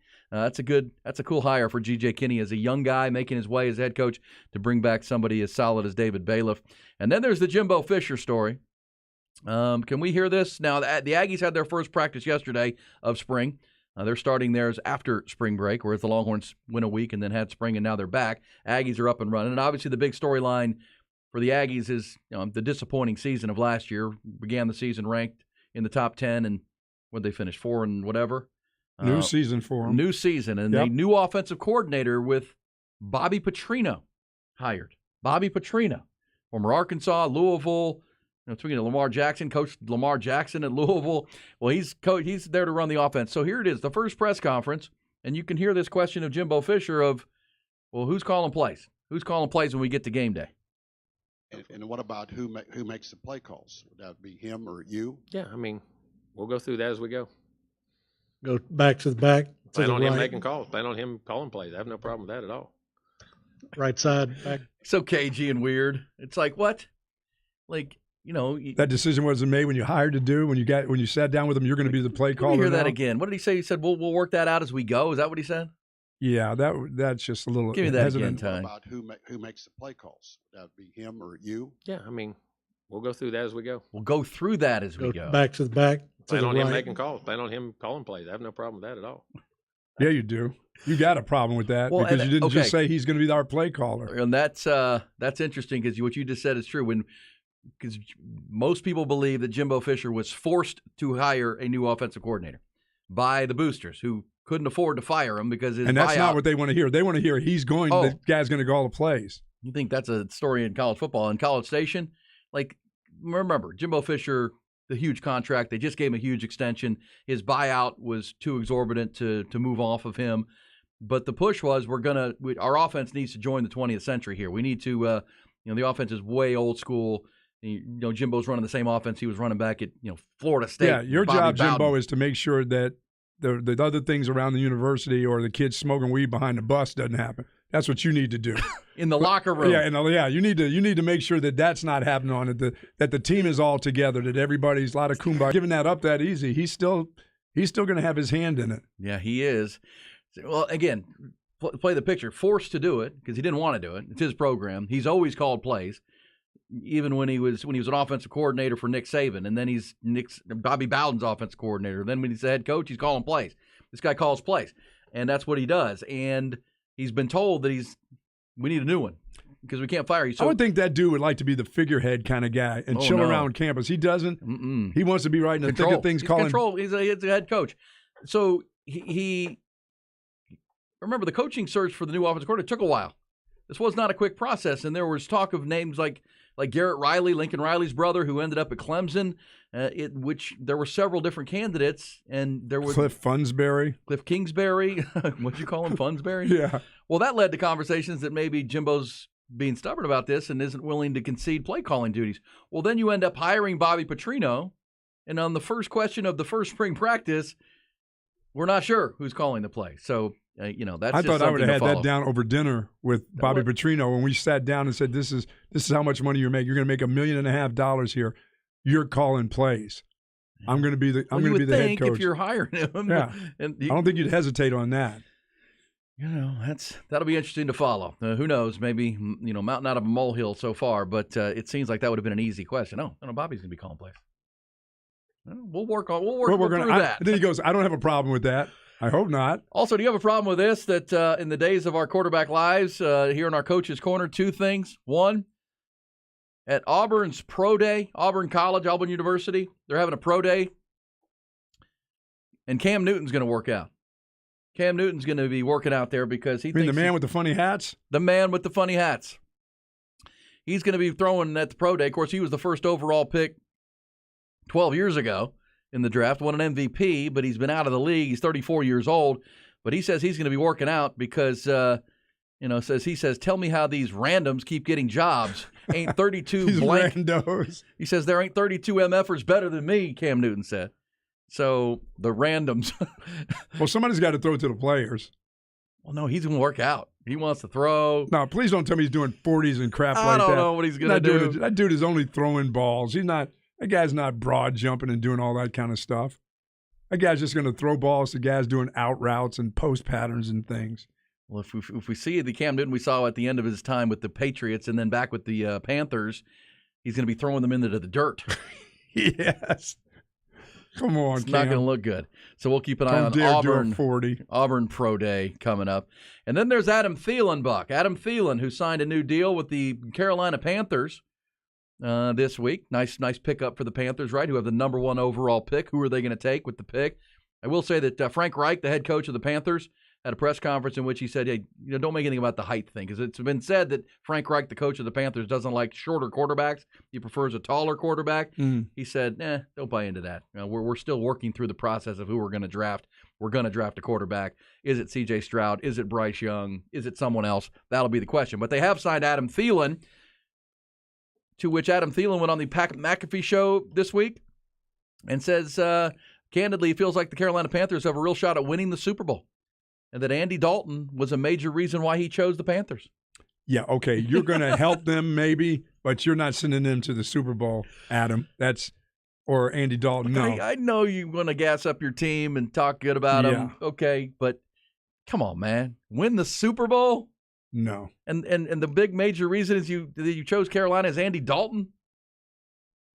Where are we here? Where are we at? I didn't even realize they signed Andy Dalton. Yeah, again, that was when the backups were getting their chunks. They're getting their bags of money. And, that's when Cam said who are these guys getting all this money? Yeah, the randoms. The randoms. But, the Red Rifle, Andy Dalton, he's there to be a mentor and a backup to whoever they draft and maybe be a bridge quarterback till that quarterback's ready. But, Adam Thielen going to Carolina because he wants to go to the bowl. He wants to go to the big game. All right. There you go. Take your thoughts. Those are some thoughts in the coach's corner. Longhorns back on the field. Jimbo Fisher, David Bailiff back at Texas State, which is pretty cool. We will certainly talk more about it. We'll get into the Houston Texans coming up as well. How about the Texans continuing their flurry of offseason activity, adding Dalton Schultz and Devin Singletary? We'll grade those moves coming up. I think the Dalton Schultz move is a good move for them. I want to hear your thoughts on that coming up. Plus the hot or not topics before the end of this hour. It's a busy Tuesday here on B&E.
It's Bucky and Erin.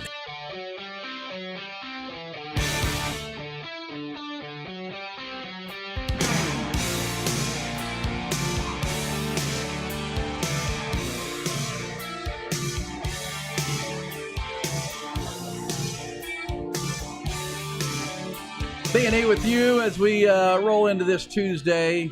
Busy week. Looking forward to the March Madness. The Sweet 16 will pick back up on Thursday. 4 games Thursday, 4 Friday. Of course, Longhorns play the late game Friday night. Also, the calm before the storm on this Tuesday because we've got the Dell Match Play teeing off tomorrow. Scotty Scheffler back to defend his WGC Dell Technologies Match Play Championship. He's the number 1 seed that tees off tomorrow with the group play. 9 of the top 10 players in the world are here. The only one, as we mentioned, not here will be Justin Thomas. But you've got Scotty Scheffler, John Rahm, Rory McIlroy, Patrick Cantlay, Max Homa, Xander Schauffele, Will Zalatoris, and Victor Hovland all in the tournament. Jordan Spieth, of course, is here as well. And we know the group play happens Wednesday, Thursday, and Friday. And then there'll be one winner out of each of the 16 groups that will play into the knockout round into the weekend. And if you're looking for featured matches tomorrow, Buck, I can already tell you, if you're going to be out at Austin Country Club tomorrow, how about Group 2? John Rahm, the world's number 2 player, will be head-to-head with Ricky Fowler in match play, world's number 49 in the world. That'll be a much followed. Group 5. I love Group 5. Max Homa, Hideki Matsuyama, Kevin Kisner, and Justin Su. Yeah. They'll be playing. And, Rory McIlroy is going to be in a group with Keegan Bradley, Den McCarthy, and Scott Stallings. Yeah, but that Group 2, John Rahm will go head-to-head with Ricky Fowler. Yep. Billy Horschel will be facing Keith Mitchell. How about those two? Keith Mitchell has had quite a year, too, so far. Number 22 against number 39 in the world. Billy Horschel and Keith Mitchell, a couple of red-ass guys, man. Absolutely. Those are intense dudes right there. And John Rahm, are you kidding me? The Spaniard? That'll be a good group. I like that group, too. That'll be a lot of fun. But, a lot of good golfers, a lot of good matches head-to-head. I love match play. How about Group 8? Victor Hovland, number 8 player in the world, is going to face Matt Kuchar, who slid all the way back to number 39. Come on, Cooch. There'll be some really good head-to-head battles starting tomorrow. Kuchar's really good in this tournament, though, isn't he? He's done well. He's a good match play player. He's just real consistent, right? So he's not going to beat himself, so you've got to beat him. Got to make birdies. On this course, you got to make birdies because that course is I like the Burns and Seamus Powers and Adam Scott. Yeah, it's Adam Hadwin. Yeah, man. So it starts tomorrow. So the groups have been announced. The tee sheet and the tee times are out, so you can be out there tomorrow, Thursday, and Friday for group play. Ty, you've made every trip out there. Are you going to be out there this week? I'm hoping to make it out there Thursday. Okay. And by the way, Thursday's supposed to be a windy day. Wind could become a big factor. Down by the water there? Oh, man. The winds always seem to be up down by the water, but Lake Austin. But the weather forecast, today's going to be high of 74 with this rain that we're dealing with, but 83 tomorrow. But then, yes, my app says it 84, but the wind is the feature. 84 and windy, south breeze or heavy gusty winds could play a factor there. And then Friday with group play into the knockout round of the weekend. Have you ever been out on a boat out there, Ty? Like just sitting there on a boat?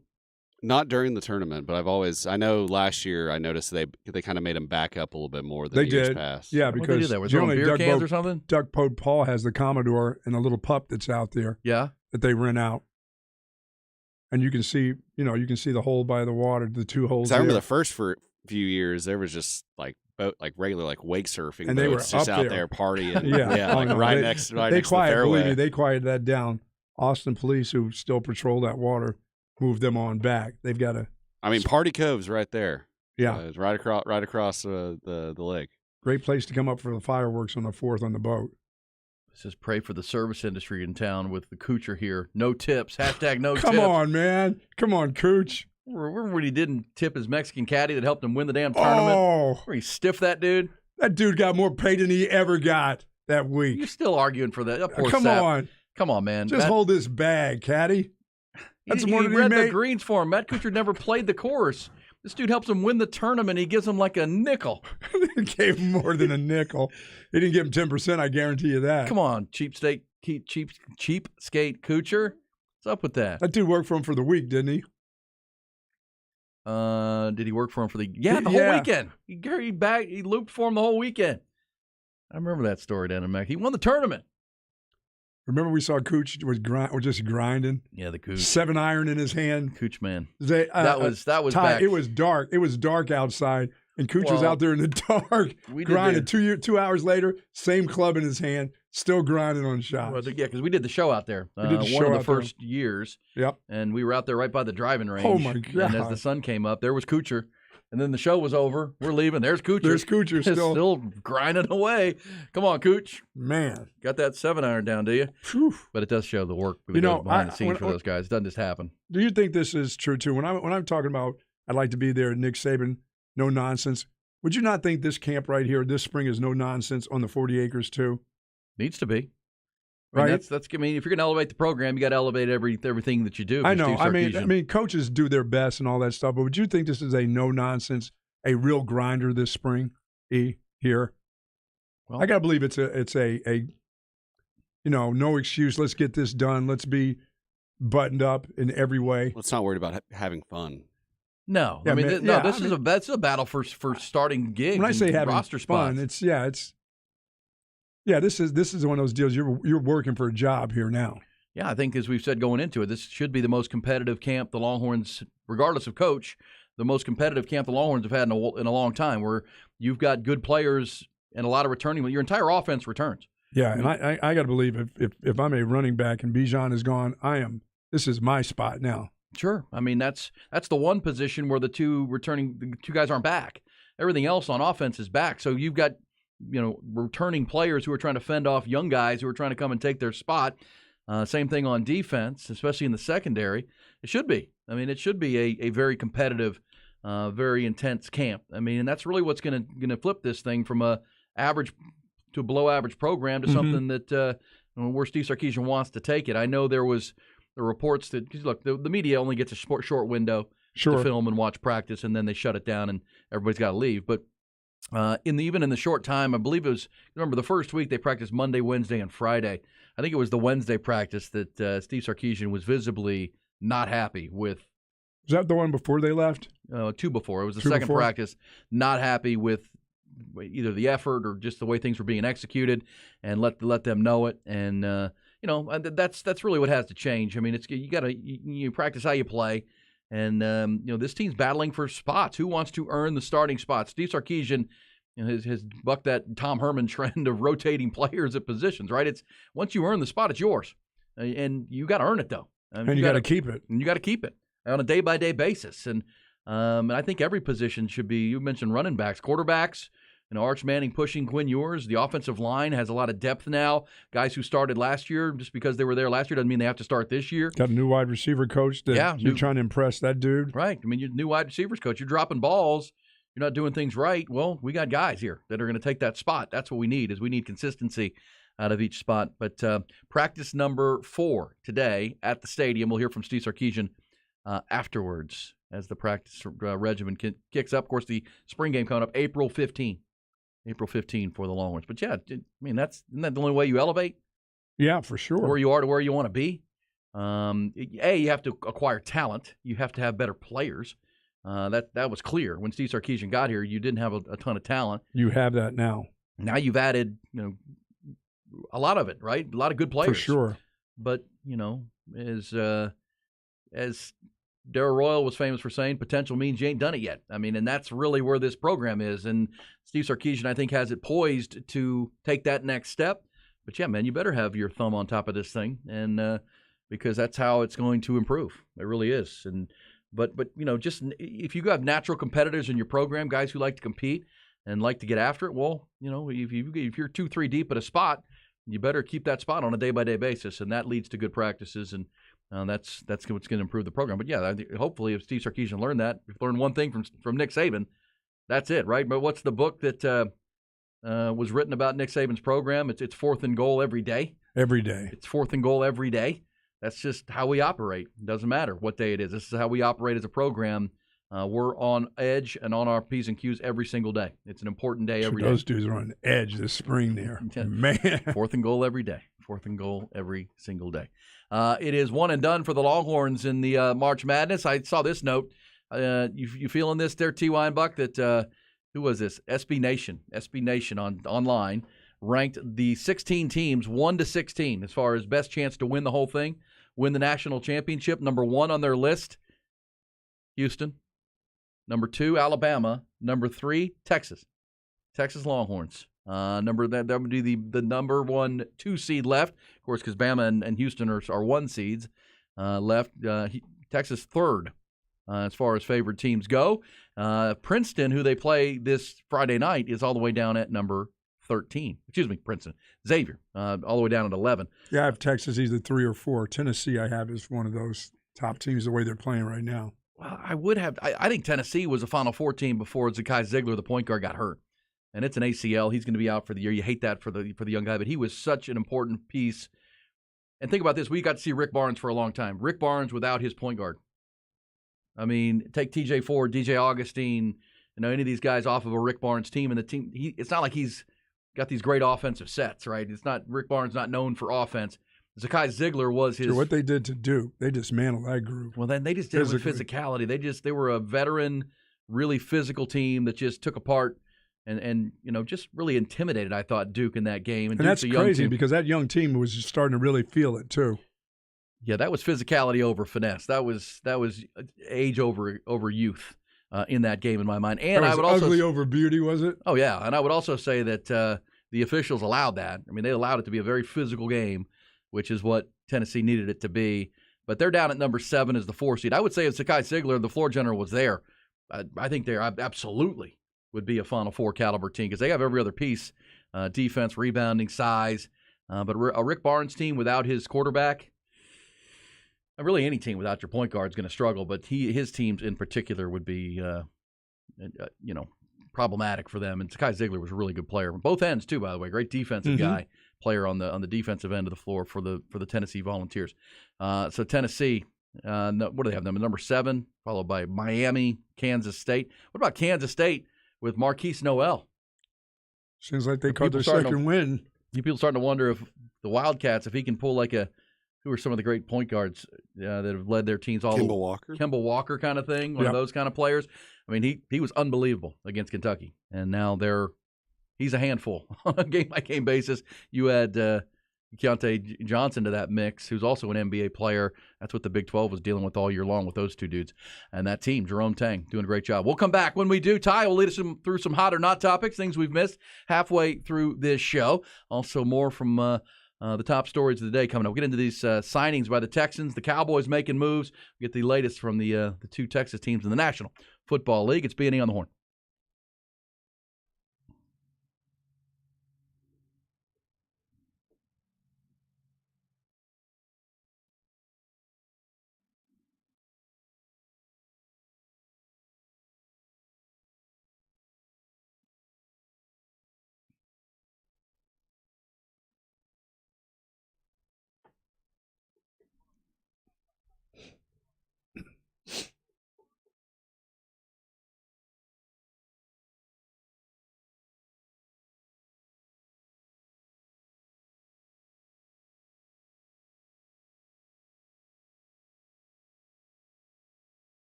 Folks, Dr. Greg Eckert and his all-star group of professionals do everything from general dentistry to the most advanced work. And I had my teeth restored in just 2 easy visits with Dr. Greg Eckert.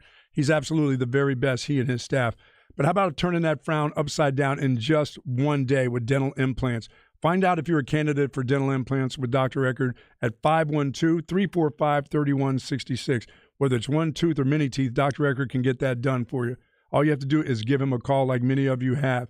And he's been doing this for over 27 years. Dental anxiety, if you have a problem with dental anxiety, believe me, this is the place that you want to go. Whether it's your kid, your young kid, or if you're an adult, believe me, you want to go there and feel comfortable. And Dr. Eckert and his staff will make you feel just like that.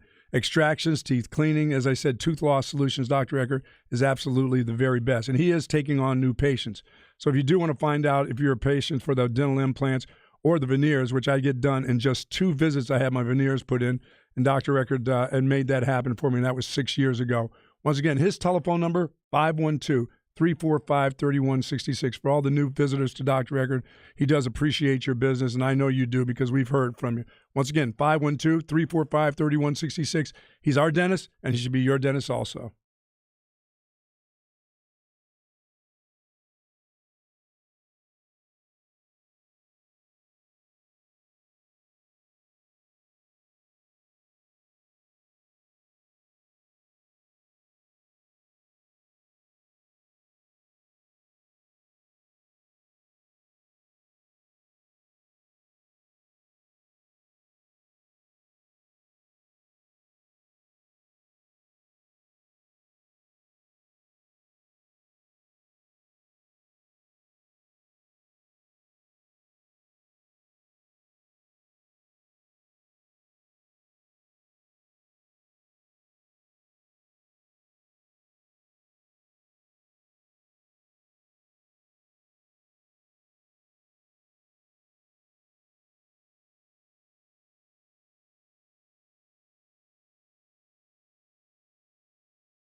What's hot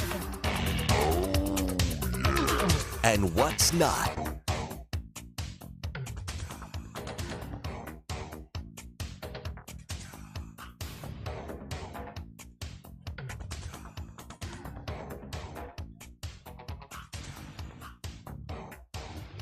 Oh boy, hot or not on this Tuesday morning. The weather not hot, fog and drizzly. Just be careful out there. One of those kind of days. You want to crawl back into bed. at some levels. At least it's warmer. It's not in the 50s. Temperatures are now into the 70s and when it tops out today. Told you yesterday was International Day of Happiness. Yes. International Day for Happiness. You know what the happiest country in the world is? It's not the United States of America. Denmark? Denmark is number 2. Good guess, Ty. Good guess. Number 1 is Finland. Finland, Denmark, Iceland. All the Norwegian states. Wonder why that would be. Scandinavian states. Why did you guess that, Ty? That's a random fact. I thought I knew. Random fact, I thought I Rando. knew. Also on the not hot side, did you see that there's a city in Saskatchewan, Canada? It's called Regina, the name of the town. It's the capital city. And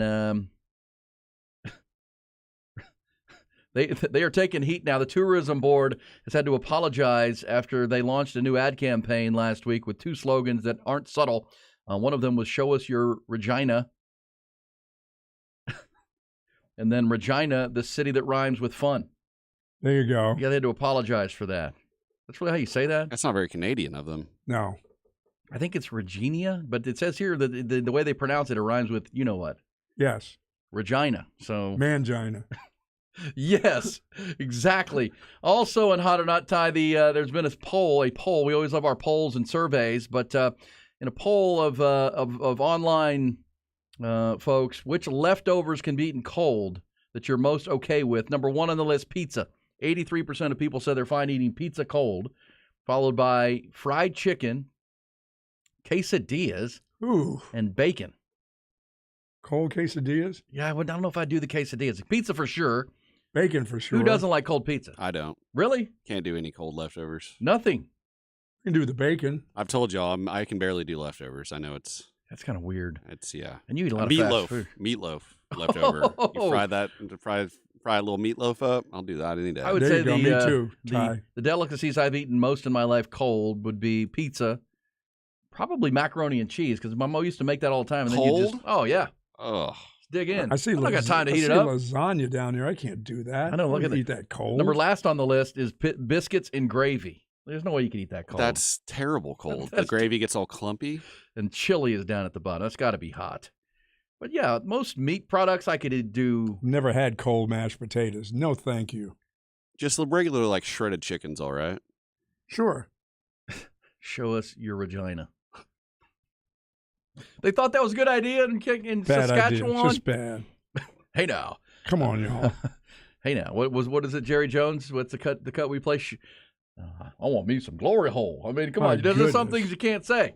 And Jerry was talking about it when he was digging oil wells back in the day. But we know where that can go. But Ty, what do you have for us in Hot or Not? By the way, coming up in our next segment, we're going to reset your headlines. Also, hear from Nick Saban. Did Nick Saban at Alabama practice take a shot a little bit at Nate Oates, the Alabama basketball coach? We'll let you hear that. Also, Deion Sanders weighing in at Colorado on Old School. We got all these schools now and teams back at their spring practice. What do you have for us, Ty? Well, Jimmy Garoppolo, he recently signed with the Las Vegas Raiders, and he has been offered a kind of an endorsement deal. He has been offered free sex for life by a local brothel. Something tells me Jimmy G doesn't need much help in that. No, realm. he doesn't. Well, he's been known to go on some dates with some porn stars. Yeah, he got has, caught yes, he on a has. date with a adult entertainer. Very Yes, he sexually did. active man. So do you think he takes up that deal? I'm going to say no. He can get his own. This is a sports bar and a brothel in one. Hold on. Who What? tried that? Didn't Lamar Odom try that? Lamar tried that, right? Yeah, What happened to him? He didn't go well for him. I think he's alleging now that he didn't take any drugs that night, and they tried to kill him at that brothel or something crazy like that. They took all his money. I know that over and over Yeah, because again. he rang his credit card. Oh, And they kept just ran juicing those him up cards, and man. It did not go good for Lamar. No, it Odom. did not. It says leftover spaghetti is good cold. Ugh. Oh, Barbecue cold. I like barbecue cold. I'm good with that. spaghetti? Oh, no. It says, I think with the sauce. Colonel Flowers has weighed into Utah. It says, Ty, you need 18 minutes in the Army. You will love cold leftovers. That'd probably be true, yeah. No, don't really have a choice, do you? Nope. When there are no options, you learn to like what you got. All right, we'll come back. We'll hear from Nick Saban. We'll hear from Deion Sanders. We'll hear from Jimbo Fisher. Who's calling the plays? He or Bobby Petrino? Not quite Did he sure. clear that up yesterday? What are we doing here? It's B&E on the Horn.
Have that audio ready. Vic Schaefer and the walk-off in the World Baseball Classic.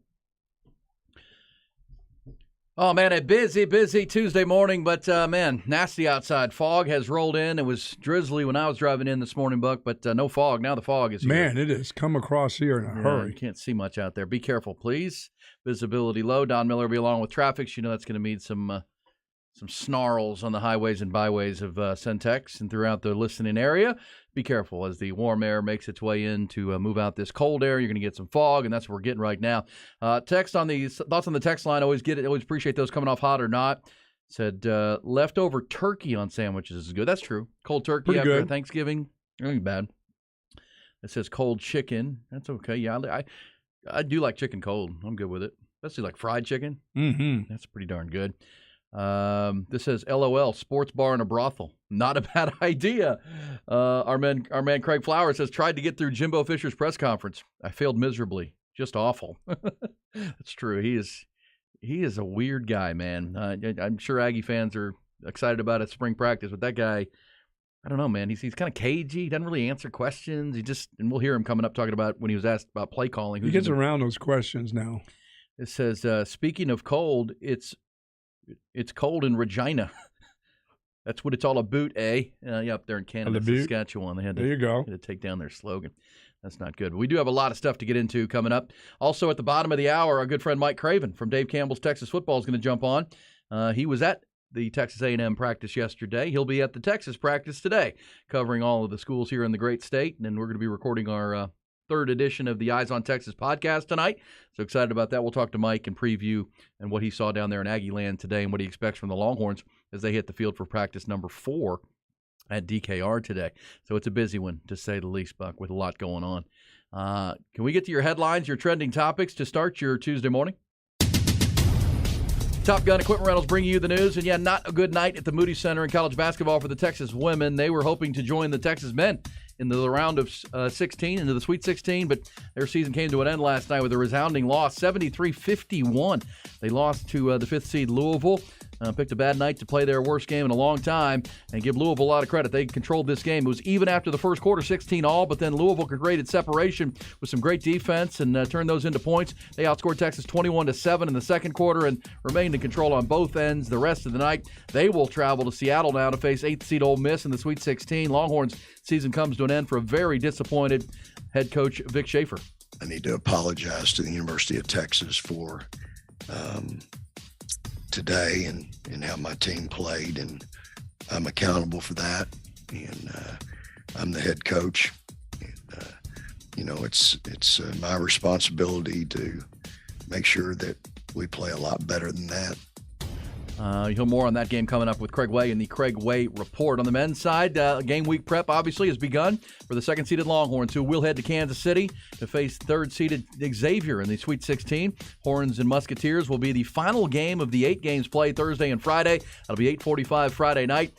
In a second and a third round matchup, Longhorns have been installed as a 4-point favorite in that game by the odds makers. Other news from college basketball: Rick Pitino has been named the new head coach at St. John's. Also, Georgetown has hired longtime Providence men's basketball coach Ed Cooley to take over there. Streaking Longhorn baseball team back in action tonight. UFCU Dish-Falk Field. They'll host Incarnate Word. Texas has won 10 straight. Headed into that midweek matchup, it's their final tune-up game ahead of Big 12 conference play, which opens this weekend with Texas Tech in town. It's a 6:30 first pitch tonight, 6:15 on the pregame. As we mentioned, Longhorns football team back on the practice field today, and the program's announced that after the first week they practiced at Denny's Fields, they're headed into the stadium today for practice number 4 at DKR. NFL, Houston, Texas continuing their busy stretch of moves. Word that the club has agreed to one-year contracts with former Cowboys tight end Dalton Schultz, former Buffalo Bills running back Devin Singletary, and a thrilling finish at the World Baseball Classic last night. Semifinal round, Japan and Mexico. Mexico has the lead 5-4 in the ninth inning. 2 aboard for Team Japan. At all. He can get a huge lead. Cracked in the air, deep center field. Thomas on the move. It's off the wall. Otani's in to score. Here comes the winning run. Japan turns it around on its last breath. Joe Davis from Fox with a great call there. And yes, Japan walks it off against Mexico. They will play the USA tonight for the World Baseball Classic Championship.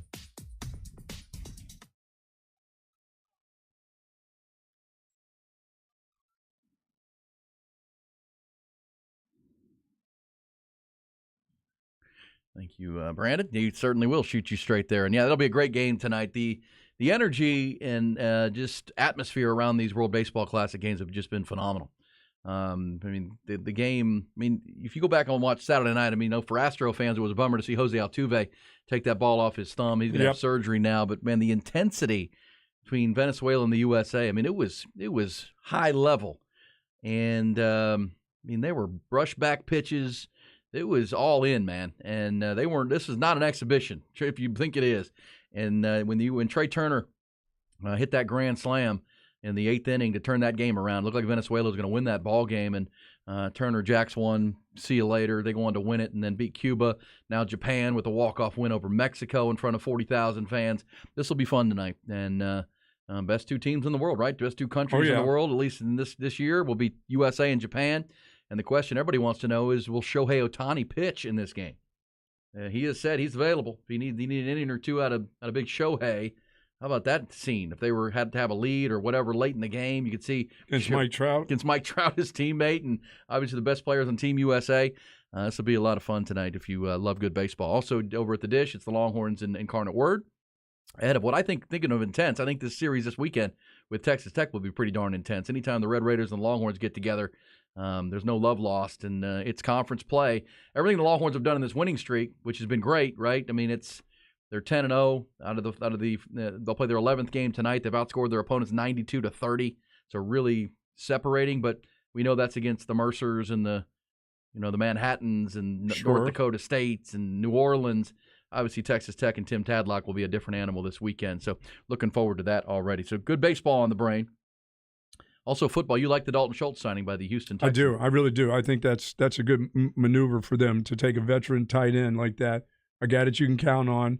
He's going to be in the right spots. He's going to catch the football for them, and it's going to make whoever their quarterback, I believe, is going to be a rookie. So I think he's just perfect for a rookie quarterback to get those completions. You know what I'm saying? He's not streaking down the field, but he'll get into the openings, and you got a guy that you can depend on. Well, and it's interesting. There's several layers to this. Obviously, Dalton Schultz. He's not going to make the money he thought he was. And it didn't happen. Well, Dalton Schultz still got a chance. Remember last offseason, the Cowboys offered Dalton Schultz reportedly 3 years and $30 million. Like they were ready to give him a 3-year deal. Now they franchise tagged him, so he made $11 or $12 million last year as the Cowboys franchise player. So it wasn't like he was hurting for money. But he thought hitting the market this year he would see greener pastures, as they say. And obviously, what, did you think he was going to go out and get paid like Kelsey and the rest of those guys? Well, I mean, he was the number one tight end on the market. When Evan Ingram got franchise tagged by the Jaguars, he was seen as the number one guy. It's just shown to not be a very robust market for tight ends or running backs. I mean, the running back market is obviously way down. And I think a big part of that obviously is the position, but at the same time, teams know what the draft holds, and this is a very deep draft for tight ends. It really for the is. Next two drafts, the tight end. Yeah, next two drafts, and certainly this one, you got four tight ends with top 50 grades in this draft. So if you want a tight end and you're desperate for that position, you can get one with one of your first two picks likely in the draft, and there are good tight ends all the way down. Heck, the Michigan tight end who played so well for Jim Harbaugh, he's going to be a guy you could get in the 3rd, 4th, 5th round kind of player. There are good tight ends. And remember, Dalton Schultz was a 4th-round pick himself. So, but for Houston, to get him on a 1-year deal, to come in and kind of be a go-to guy along with a young quarterback, and then we know that the strength of the Houston team right now, if they have a strength, it's the offensive line. Yes. Because Laramie Tunsil, they re-upped him. They got Titus Howard at right tackle, who's a really good player. They just traded for Shaq Mason, who was playing on that Tampa Bay team that won the Super Bowl. He's still a good player. So their offensive line, so they're going to try to build around Dameon Pierce in the running game. Well, Dameon Pierce, of course, their rookie running back from a year ago who's so good. He'll be the featured back, but now you have Devin Singletary coming in to be kind of the change of pace guy, 3rd down back, good out of the backfield. That's a nice piece. He replaces Rex Burkhead, and that's a pretty significant upgrade from Rex Burkhead to Devin Singletary at that spot. So you can see what Houston's doing. They're going to try to bring a young quarterback along. And I would imagine they'll draft. I mean, I keep saying I think with the 12th pick, because they have 2 and 12. I think they're going quarterback at 2, and whether it's Stroud or Bryce Young. And then I wouldn't be surprised if they take wide receiver at 12. That's what I was thinking, yeah. Someone like a Jackson Smith and Jigba, if he's there, would be Smith and Jigba gets comparisons to Justin Jefferson. That's the comp. Well, who wouldn't want Justin Jefferson, big picture in Minnesota? Might be the best receiver in the league. So put those two together with a strong run game, strong offensive line, a guy like Dalton Schultz. And Schultz, if he has a good year, he can still get out there and make some more money. Yeah, he'll hit them. Well, that you're going to have a motivated player in both cases because Devin Singletary's 25, Dalton Schultz is 26. Both realize they'll get another bite at the apple next year, and maybe the market will be different, and they'll have the opportunity. But Cowboys have obviously moved on from Dalton Schultz. That's pretty clear. All right, so there's some NFL. Got a little baseball in there, but let's talk some college football. We're going to talk to Mike Craven at the bottom of the hour. He was at the Texas A&M practice yesterday. Let's hear this again from Jimbo Fisher. This was obviously the question on everybody's mind. Bobby Petrino is now there to rev up the offense for the Aggies. It was so bad last year. Here is a question from a media member about who's calling plays. You should think this would be a pretty easy answer, but apparently for Jimbo, not as much as you think.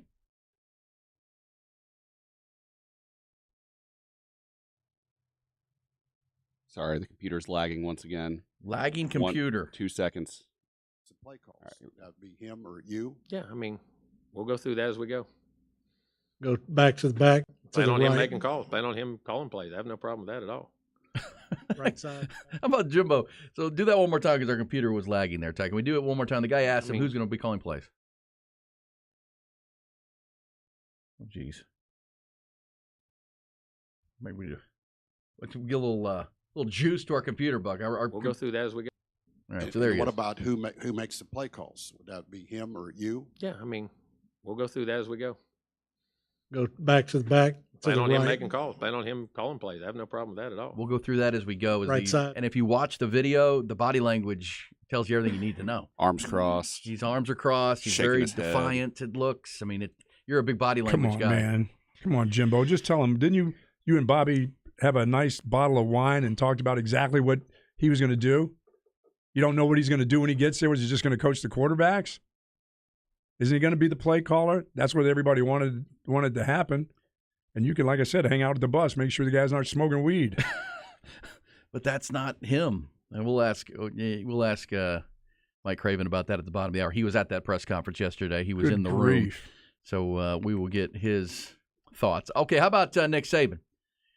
So this is interesting because Nick Saban is in Alabama also going through practice, so they have press conferences too.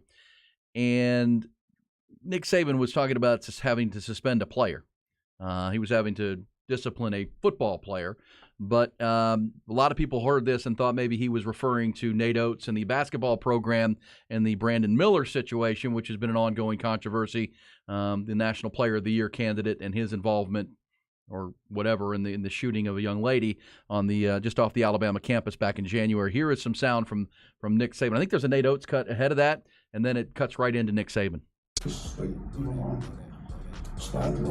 Everybody's got an opportunity to make choices and decisions. There's no such thing in being at the wrong place at the wrong time. You got to be responsible for who you're with, who you're around, and what you do, who you associate yourself with, and the situations that you put yourself in. So it is what it is, but there is, cause and effect when you make, choices and decisions that put you in bad situations.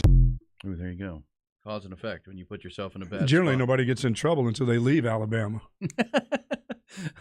So some trying to draw that he's taking a shot at the basketball side of things with the Brandon Miller deal. You can judge for yourself there. But he was talking about a player of his own that he said.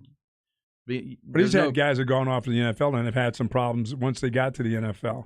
Oh, sure. Henry Ruggs jumps to mind and others. But, and it's always been, he wasn't like that when he was here. Yeah. Well, we had leadership here. The key there was that wrong place, wrong time is not an excuse. Wrong place, wrong time is not an excuse. You decide who you surround yourself with. That's right. You decide where you're going to be and when you're going to be. Obviously, that's going to be a polarizing conversation, even on the Tuscaloosa campus, because a lot of people, Alabama fans, a lot of people who cover that believe Brandon Miller was a good guy that night, that he was the designated driver. He had gone to eat. He was coming to pick up his buddies who had been drinking. Obviously, the gun was in the car, and we know what happened. But everybody can draw their own conclusions on that conversation. How about Deion Sanders? We got spring practice up and running at Colorado, and what program will be watched more and paid attention to more than Colorado this spring and into the offseason because of all the transfers that have come in through the portal? Deion Sanders, his own son, playing quarterback there. But here was Deion Sanders. And he was asked a question at his press conference yesterday. And by the way, Deion Sanders wearing his cowboy hat. He's wearing a black cowboy hat, and I saw some footage of him out on the practice field wearing a black cowboy hat. I mean, he's gone full cowboy, looking good. Deion Sanders. Can we hear some of this, Ty, with his press conference in Boulder yesterday? Over here, Nick Rothschild, number 7. The decision to have the kids earn their jersey numbers. Yeah. Is there a story behind that, and what are you hoping that creates? I'm old school. Anybody here over 45? Didn't we have to earn every darn thing we got? Ain't nobody gave us nothing. So this whole new thing, first of all, we got this new thing now in college football about double numbers. We didn't have, if somebody gave you a double number in college, that assured that you weren't gonna play. That's how it was, wasn't it? Now it's like normal. And you got to earn stuff. Ain't nobody giving you nothing. We got kids, they ain't played a snap, and you want to be one? You know what number 1 meant back in the day for us? That you were that one. Now you got number 1 getting the frame tore out of him out there on the field. Like, come on, you got to be crazy. Now it's a fight in the stands because the mama's wearing number 1 and her son, her baby's getting murdered out there, Like, come on. Like, it's just a new day. Single digits was something you had to be him. You had to be him. Now you got linemen wanting 0s and 3s. Okay, if I give a lineman that number, the DB or the receiver or the running back can't take that big number. So now I got a deficit of numbers. So all this stuff is strategic. But I'm old school, man. I come from the place you got to earn it. Okay. My school closed. You got to earn it. Got to earn that your number. digit, yeah. Got to earn your numbers. So there's Deion. It'll be interesting to watch that develop at Colorado. A program no one was paying attention to will now be much paid attention to. Remember, their first game of the year is against TCU.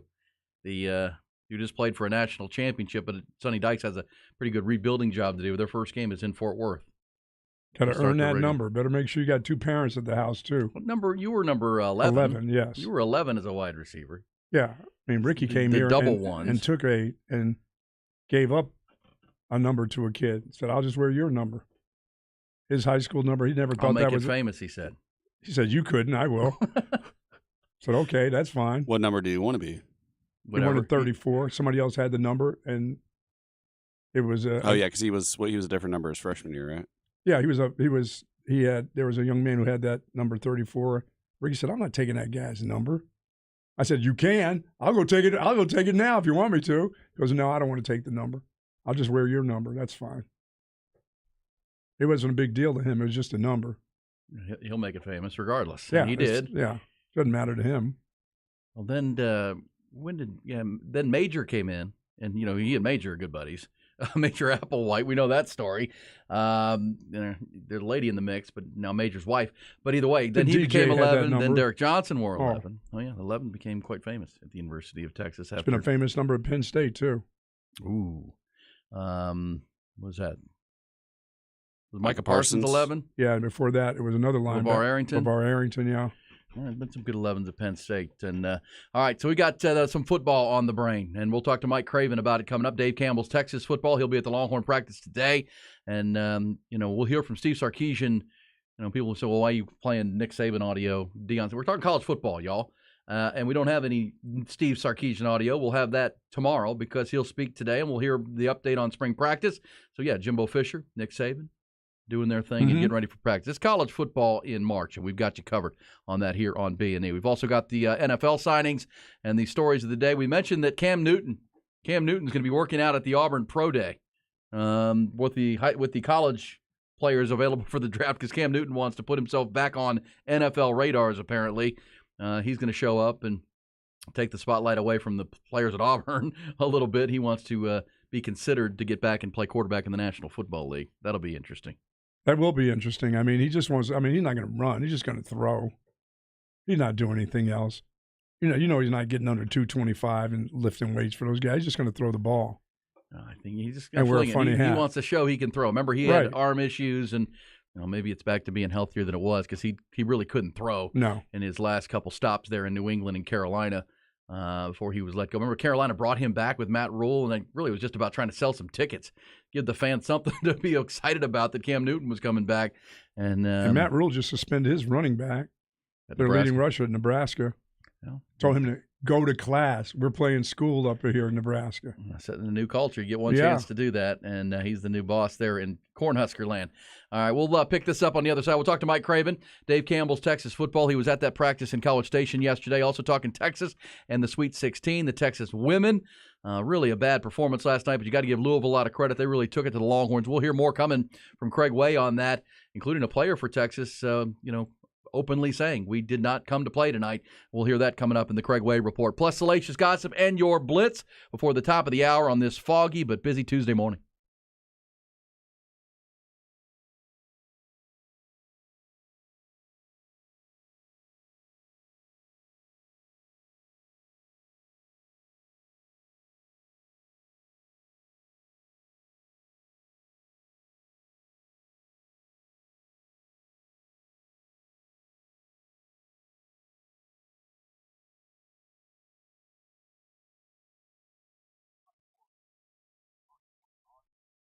Folks, when's the best time to head over to Jaguar Land Rover of Austin? Why not today? Yeah, it may be a little bit foggy out there, but they've got 3 floors of incredible automotive cars and SUVs waiting you for sure. It is that unique car buying experience that you deserve. And Don Snell Sr., since 1973, the Snell Motor Company believe it is a privilege to be the provider of all of your automotive needs. Say hello to Poppy and Cheyenne and the 6 service advisors when you come through the showroom floor. They're there to help you with your decisions for sure.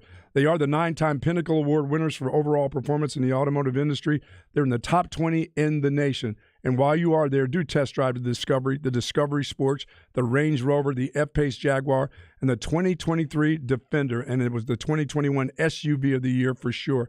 You're interested in making a decision on a job, they have at every level, they have opportunities for you. All you have to do is give them a call at 512-236-0000. Come experience the team at Jaguar Land Rover of Austin. Jaguar, no ordinary cat, no ordinary car. And, of course, Land Rover, above and beyond, 1515 5th Street, Austin, Texas.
It's Bucky and Erin.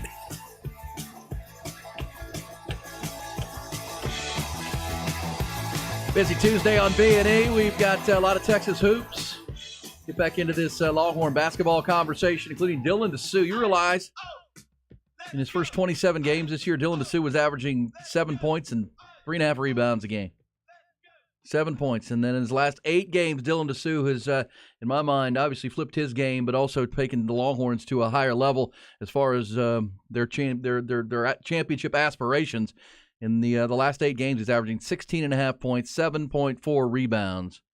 We'll talk Texas basketball on their draw, headed to play Xavier. They got a big man, too, that's pretty good. Oh, they do, yes. Which we will discuss coming up. Also, before the top of the hour, here's the Craig Way Report, Salacious Gossip, and your Blitz. But right now, let's go to the Vaqueros Cafe and Cantina Hotline. He is a good friend of our show, and he is a tremendous writer at Dave Campbell's Texas Football, and previously at the Austin Statesman. He's also my co-host on the Eyes on Texas podcast, part of that Dave Campbell's Texas podcast network, the Republic of Texas network they've got going. He was at the Texas A&M practice yesterday. I assume he'll be at the Longhorn practice today. He is Mike Craven. Hello, Mike.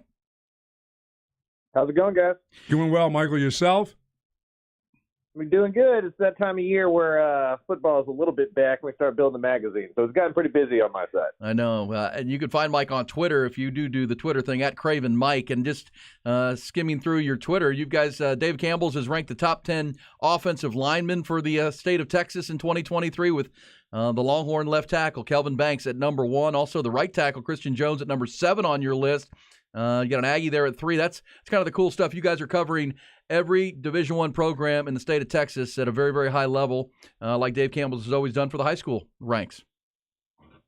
Yeah, I mean, we're trying to be out there and become more of a digital footprint company. You know, for so long we were known as a magazine company, and that's still, you know, a big part of what we do. But at TexasFootball.com, we do a bunch of college stuff on a daily basis. We're expanding. When I got there 18 months ago, it was just kind of a one-man crew doing college football stuff. We're now up to 4 full-time employees covering all 47 teams across the state, including 13 FBS teams. So, you know, we take football very seriously in the state. We try to cover it, you know, from UTEP to A&M to Mary Hardin-Baylor. Yeah, that's the good stuff at Dave Campbell's Texas Football, TexasFootball.com. And you were at Jimbo Fisher's, you know, the Aggies' first practice yesterday, and then the kind of odd press conference, and you know, the mixed messages on the play calling. What were your takeaways from Aggie practice number 1? Yeah, it was that was the weirdest spring practice introductory press conference I've ever been into my life.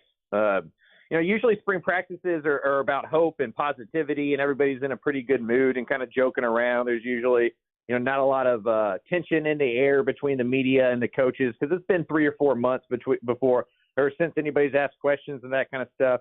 And it felt as soon as Jimbo got into the room and Bobby Petrino questions started, he was cutting off reporters. He was kind of talking in different ways. You know, he'd kind of say one thing and then say another thing. It really felt like being in a press conference after a loss. And, you know, after it was over, all of us reporters just kind of looked at each other and was like, you know, that was kind of weird. And so I don't really know what's going on, you know, in A&M. I think everything's fine behind the scenes. I think Jimbo just sometimes has that relationship with the media, and it doesn't always come out right.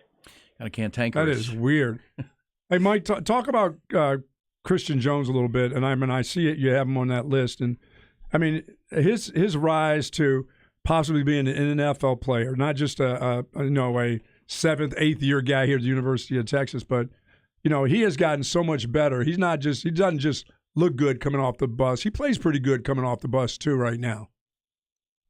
Yeah, but I think he's one of those guys that really is the model that Sark and Coach Flood can send to recruits and go, look, we're developing players. Mm-hmm. You know, you're not going to just get here and stay as good as you were when you got here. You know, we're going to turn you into an NFL caliber player. And, you know, you look at Christian Jones, and he's played a lot.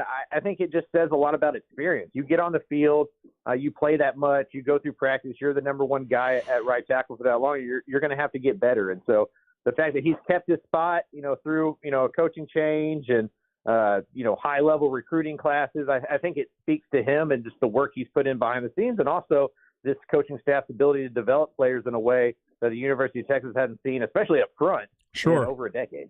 Yeah, we've talked about it here and on the Eyes on Texas pod that we record, Mike, that last year you had Bijan, who led the nation in forced missed tackles with his elusiveness and his ability to cut. And then Roschon was one of the top backs in the nation in yards after contact with his physicality, and that helped a young offensive line come along. Is it fair to say with bookends like Kelvin Banks and Christian Jones, with the interior guys where there are going to be a lot of great competition for those interior spots? Jake Majors is back with a lot of experience, likely at center. This can become a strength of the team, not something that the running backs have to kind of carry at times. This can become kind of what the offense hangs its hat on, is that big group up front.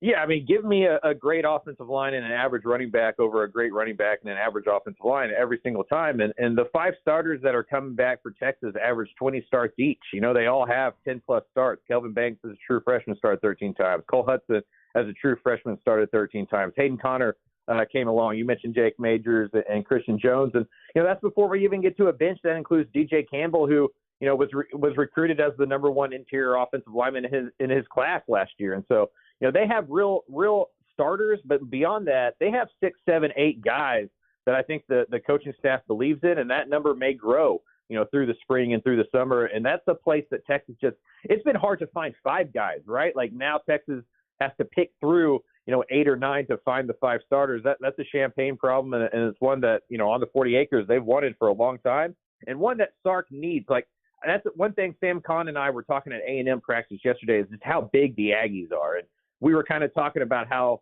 what Texas looked like when Sark got there compared to what they look like now. And Texas is starting to look like one of those SEC teams with just a bunch of big humans rolling around at a bunch of different positions. And I think that goes to the credit of what Sark's been able to do on the recruiting ground. Now, Michael, it'll be all about the day-to-day, what they do when they're on the field, making sure that all those practices really matter and they all really count.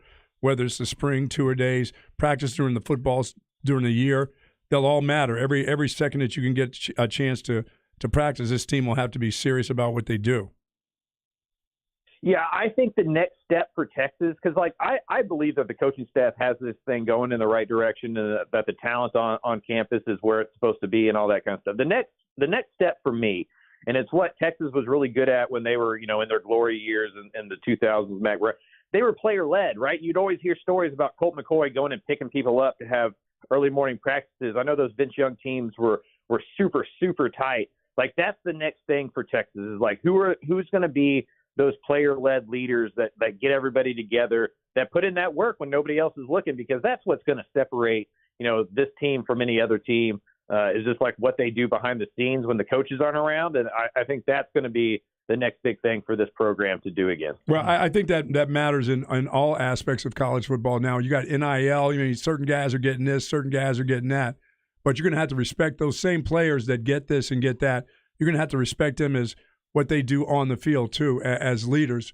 Are they going to have the time to do all this stuff, or are they just going to be about themselves? You're really going to have to be about your team and your teammates in order, if you want to win games, meaningful games against big-time competition.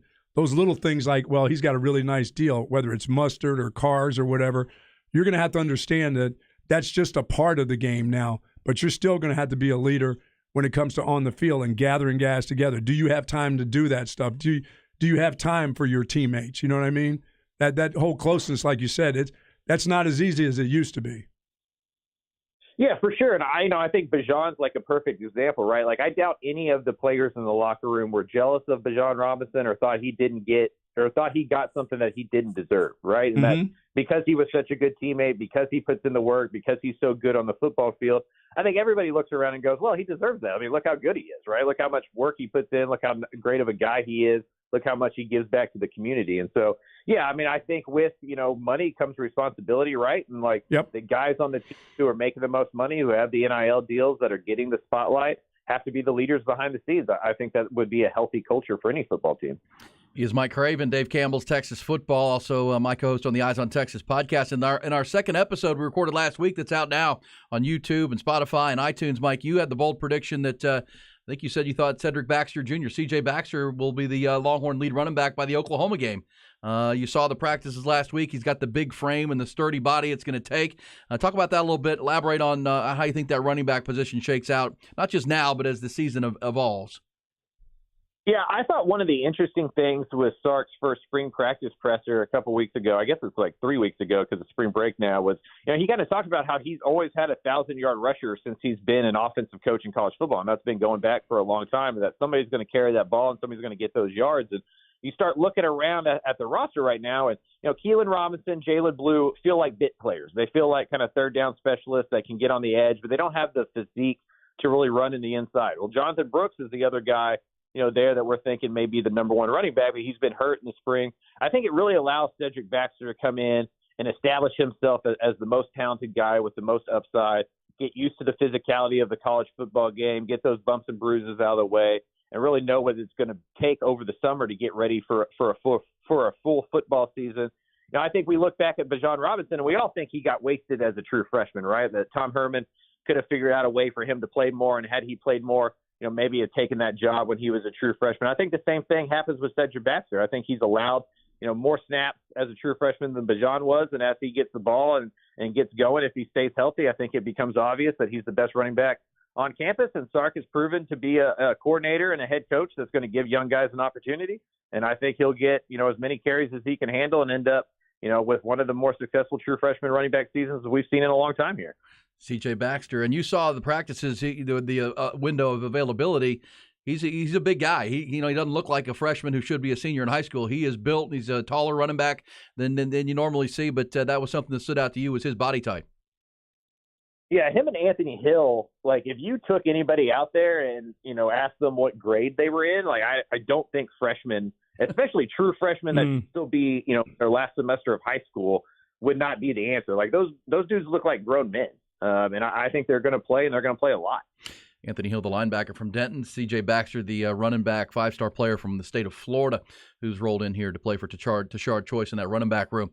All right, Mike, appreciate it. I know you're hustling. You were at College Station yesterday. You'll be at Texas today. Sark will meet the media this afternoon, and we'll be recording our third episode of the Eyes on Texas pod tonight, so we're excited about that. We'll get it out on all the channels there, YouTube, Spotify, and iTunes. The multicast will be episode 3 recorded tonight, and it's all a part of the Republic of Texas Podcast Network, and of course in conjunction here with us here at the Horn. Mike, thanks so much, man. Safe travels, bud, and we'll talk tonight. Thanks, Mike.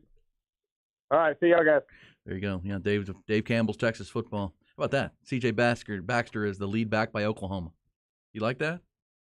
Yeah. You like that? Yeah, I wouldn't wait that long. I would. Well, you need someone who can take the pounding, and that's the one thing that Texas was blessed with a. Bijan Robinson's a 220-pound running back that he could have taken more of a pounding. That's the deal. They can take the pounding. Can they take more of the pounding? Well, he's 220 and looks like he plays like he's a 190 guy. You know what I mean? Like, he's so shifty and he's so such elusive. A scat back kind of. But then he's 220 and he'll run through you. We know what Roshan Johnson was. I mean, he was 220 and just come at you like a cinder block. We'll see Jonathan Brooks. Can he emerge? He's probably the front runner from Hallettsville. He had the hernia surgery, and he's going to get himself back into some of these spring practices now. He's the front runner. Yeah, there's something about him I like. I've grown to like the more I saw of him, even later in the year when they were beating up on teams and he got a chance to come in and got a bunch of yards in games. He has the ability to explode and get away from you too. I mean, I always thought, well, he's gonna make some hard kind of yards, but once he made guys miss, you couldn't catch him. Yeah. I'm like, wow, this guy is fast as hell. It's pointed out on the text line by CB that Cedric Benson had 1,000 yards as a freshman, but most of those came after the OU game because he didn't get to play in that game, Mac Brown.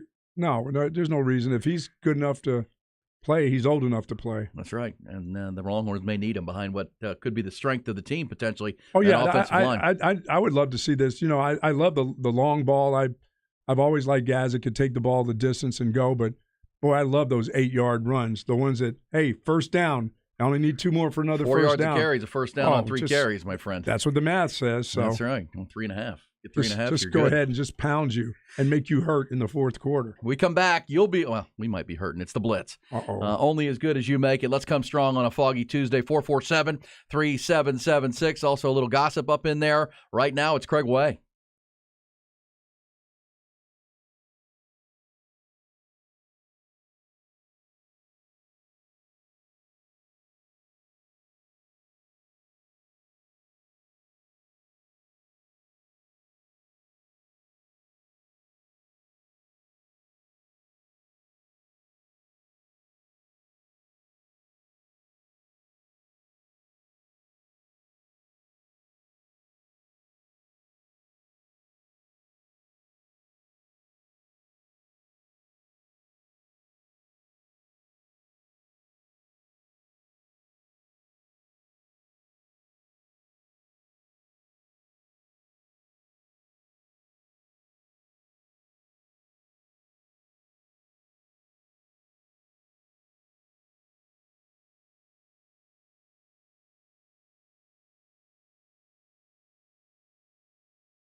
No games, just gossip. Brought to you by the Bud Light Skis, the icy cold frosty Bud Lights as it warms up. Dell Match Play is here. I think it's Michelob Ultra you can get out there with the Dell Match Play bug. That's also a great Brown distributing product when you're out at the Dell Match Play this weekend.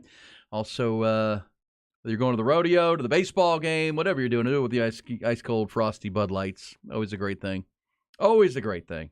We appreciate them with salacious gossip ahead of your blitz. 447-3776. Let's come strong on that. And that will include this conversation because this text says Bucky sounds like Scottie Pippen. Remember Scottie Pippen? He played with a guy like Michael Jordan. Yeah. Talk about pounding things till the fourth quarter and leaving them destroyed. Oh, gosh.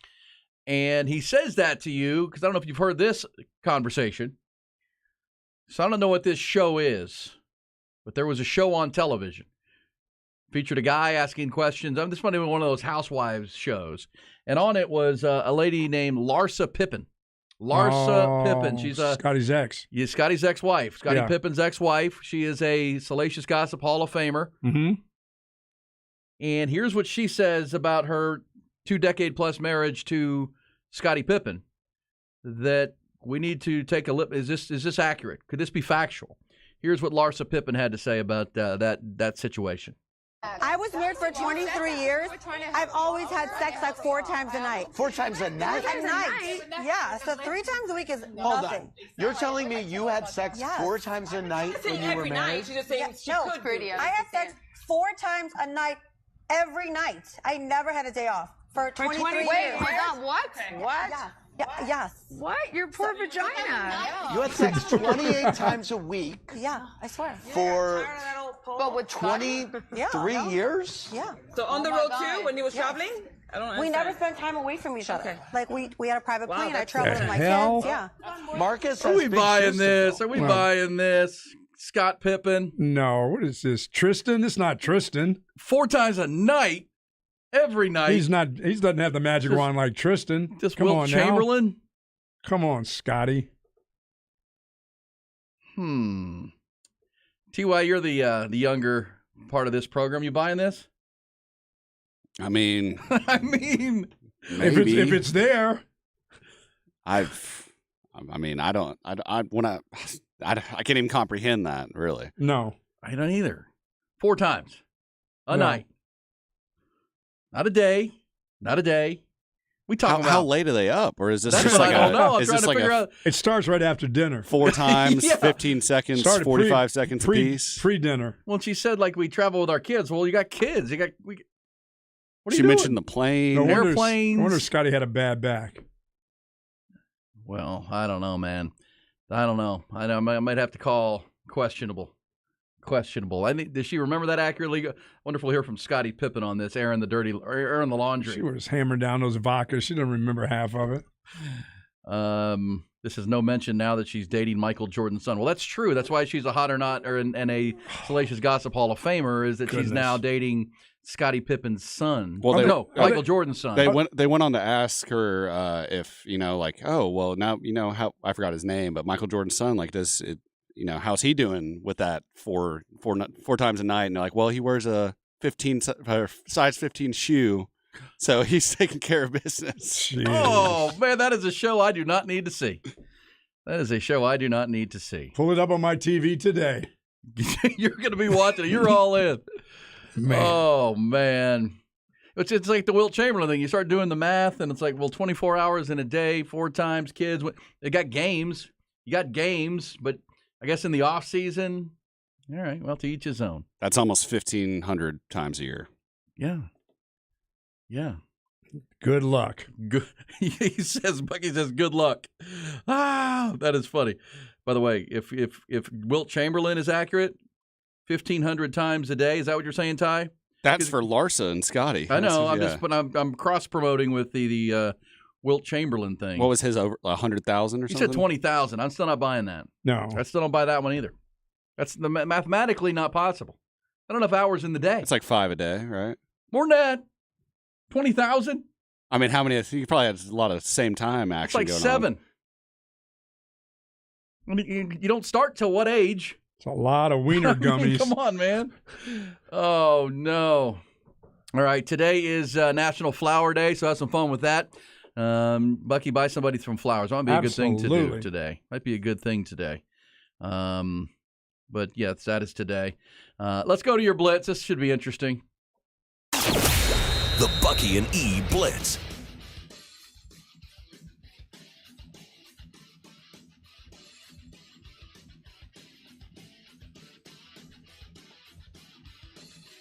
All right, first blitzer, you're up. Where is this place, Regina, that they speak of? Sounds like a place we need to go there. Just in These nuts. Saskatchewan. Saskatchewan. Canada. Saskatchewan. Next blitzer, you're up.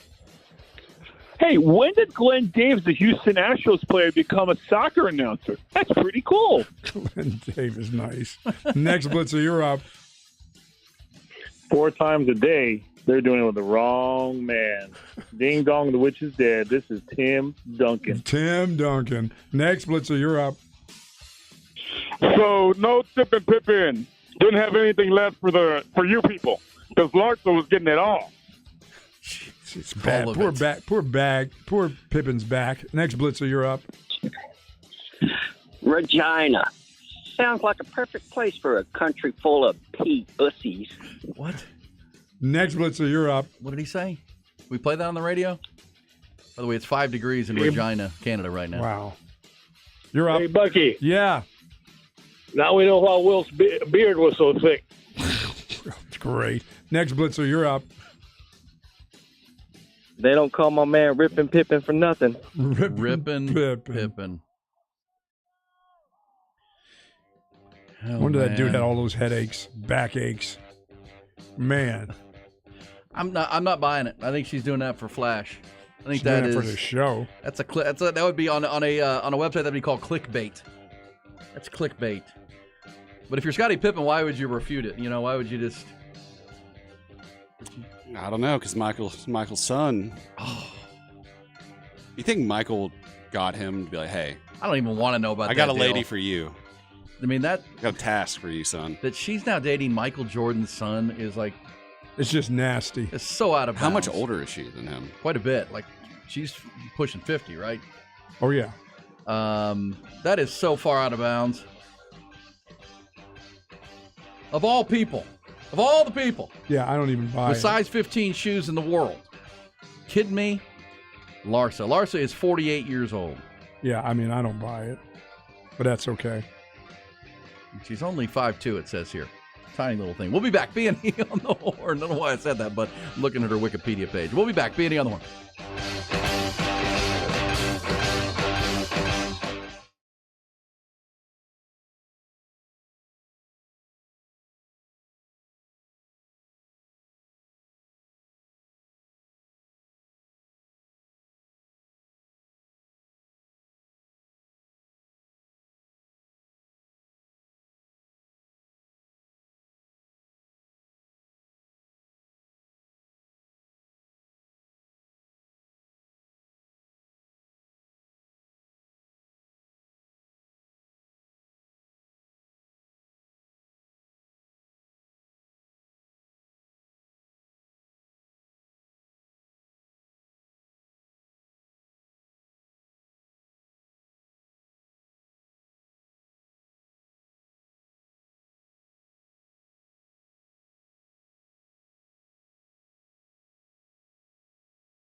Final hour of ours on this Tuesday morning, foggy and kind of nasty out there this morning. Be careful as you get it going. It was a nasty night for the Longhorns women's basketball team at the Moody Center last night. They got overwhelmed by Louisville in that defense.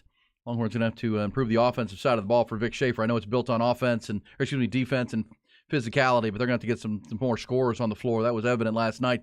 And they missed a lot of layups. I don't know. I've seen a game where a team missed so many short shots. I mean, missed like 15 layups on the night. Didn't shoot from three very well either. Just not their night at all. And the Longhorns women's season's over. The men's will continue into Kansas City this weekend as we get this thing. Yeah, that was tough for the ladies last night. I don't know preparation or whatever, but I know he'll take the blame for what happened last night. But it just some nights you don't have it. It doesn't, happens, but not typically this time of year.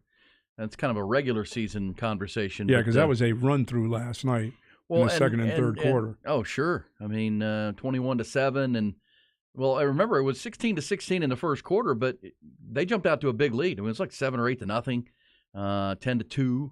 They just didn't start well. A bunch of turnovers early, and they battled it back to get to 16-16. But then the second quarter went even worse than the start of the game. And it was all Louisville. Give them credit. They were a team that beat Texas in the regular year back in a tournament game way back in November, but then turn around and win this one. That's a good Louisville team last night. Well, and the disappointing part is this was because Ole Miss pulled the huge upset of Stanford. If you win this game last night, you're going to play Ole Miss, not Stanford. Mm-hmm. One seed's been knocked out. Indiana got knocked out last night as a 1 seed. So obviously South Carolina is the prohibitive favorite in this tournament, but the door had kind of opened in their bracket, and Louisville was the team that took advantage of it. Texas men, they'll get ready for Xavier, a quality team with Sean Miller, very good on offense. They're not as good on defense, and that's what we talk about those. I've seen several rankings now that have. A lot of the websites are doing the top 16 teams remaining 1-16, and most all of them I see have Texas sitting there at number 3 behind Houston and Alabama. Some variation of Bama and Houston at 1 because those are your 1 seeds remaining. But, man, when you look at what Houston does, what Texas do, the thing that separates Houston and Texas from the other 2 teams, Miami and Xavier, is their defense. All 4 teams are in the top 15 in offensive efficiency in the country, but if you look at defensive efficiency, Houston is number 4 in the country, and Texas is sitting there at number 9 or 10 in the country. So really good on both ends of the floor. That's what Houston and Texas are, and they seem to be on a collision course. But Providence and Miami will have something to say about that on Friday. Absolutely. Those both will be good games. And someone texted this. It's way back. My mother, who's doing good. She's out of the hospital now and back home. That is great Hopefully news. She's listening to us this morning. She's had a kidney procedure that led to some blood clot issues that she was fighting through, but she's doing great now, and hopefully on the clear side of that. Well, she sent me the text way back and say, "Hey, mark your calendar. The Final Four is in Houston, and it's also Astros opening weekend. How about that? Really? Yes. You could trying to get a hotel room there. Yeah. Wow. Well, I mean, if you were so inclined, and I know I want to thank our friends at Centex Tickets, right? They're giving away those Final Four tickets. Shelby and the team over there. Yep. Well, you can go men's and women. Because the women's tournament's in Dallas. So we thought, well, why not give our listeners a chance to, you can drive up there to be at the Final Four in Houston or Dallas or both. And so we're giving those tickets away at our website, hornfm.com. But obviously the Final Four would be in 2 weekends with the Saturday games and then the Final Four, the championship game on Monday night. If you were so inclined, Buck, the Astros home schedule opens that weekend. They'll hang a banner for the World Championship if you're an Astros fan or just a baseball fan. That's pretty good. That'd be a pretty cool weekend, would it not? You don't see Altuve playing in that game anytime, do you? No, for the first couple months of the season, maybe until June. I do not see them playing.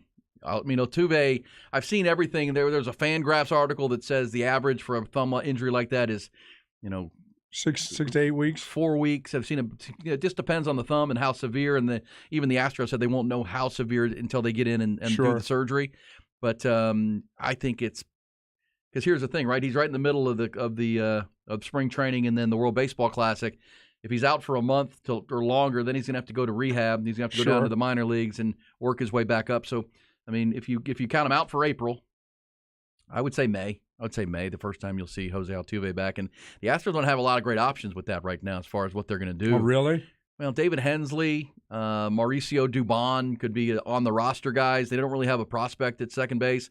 They just thought maybe they could pick somebody up. But I think David Hensley, it'll be weird if you have a 6'6" second baseman, but that's David Hensley. He's a shortstop by trade, but they could move him over there. And then Mauricio Dubon is another guy, but neither of those dudes is Jose Altuve. And because, of course, he bats at the top of the order. Igniter at the top, he won't be there for a little bit. But it's a long season. And if you know the Astros, they're typically a slow starting team anyhow. Let's get somebody else an opportunity right now. He is a slow starting player, Jose Altuve. But, that could be a pretty cool weekend. You could do the Astros home opening weekend. You could do some Final Four. And what do you know? What if Texas were there? That would be great. That would be a good weekend. That would be an all-timer. And obviously, even if it's not Texas and it's Houston, that'd be pretty cool to see the Houston Cougars in their hometown. Go see Jimbo practice? No. Yeah, we talked last hour to Mike Craven, who I thought that was interesting because he was at the press conference yesterday, and he said, because we played the cut where he was asked about play calling duties, will it be he or Bobby Petrino who's been hired, and he didn't really have a very good answer for that. Basically said, we'll work our way through that, which you think the easy answer is, oh, no, Bobby's the offensive coordinator. He'll be calling the plays. No, that was not so much. Not so much. They never worked that deal out when they hired him. Or they did, and he's now changing it. I don't know what to say. I can't see that not being worked out,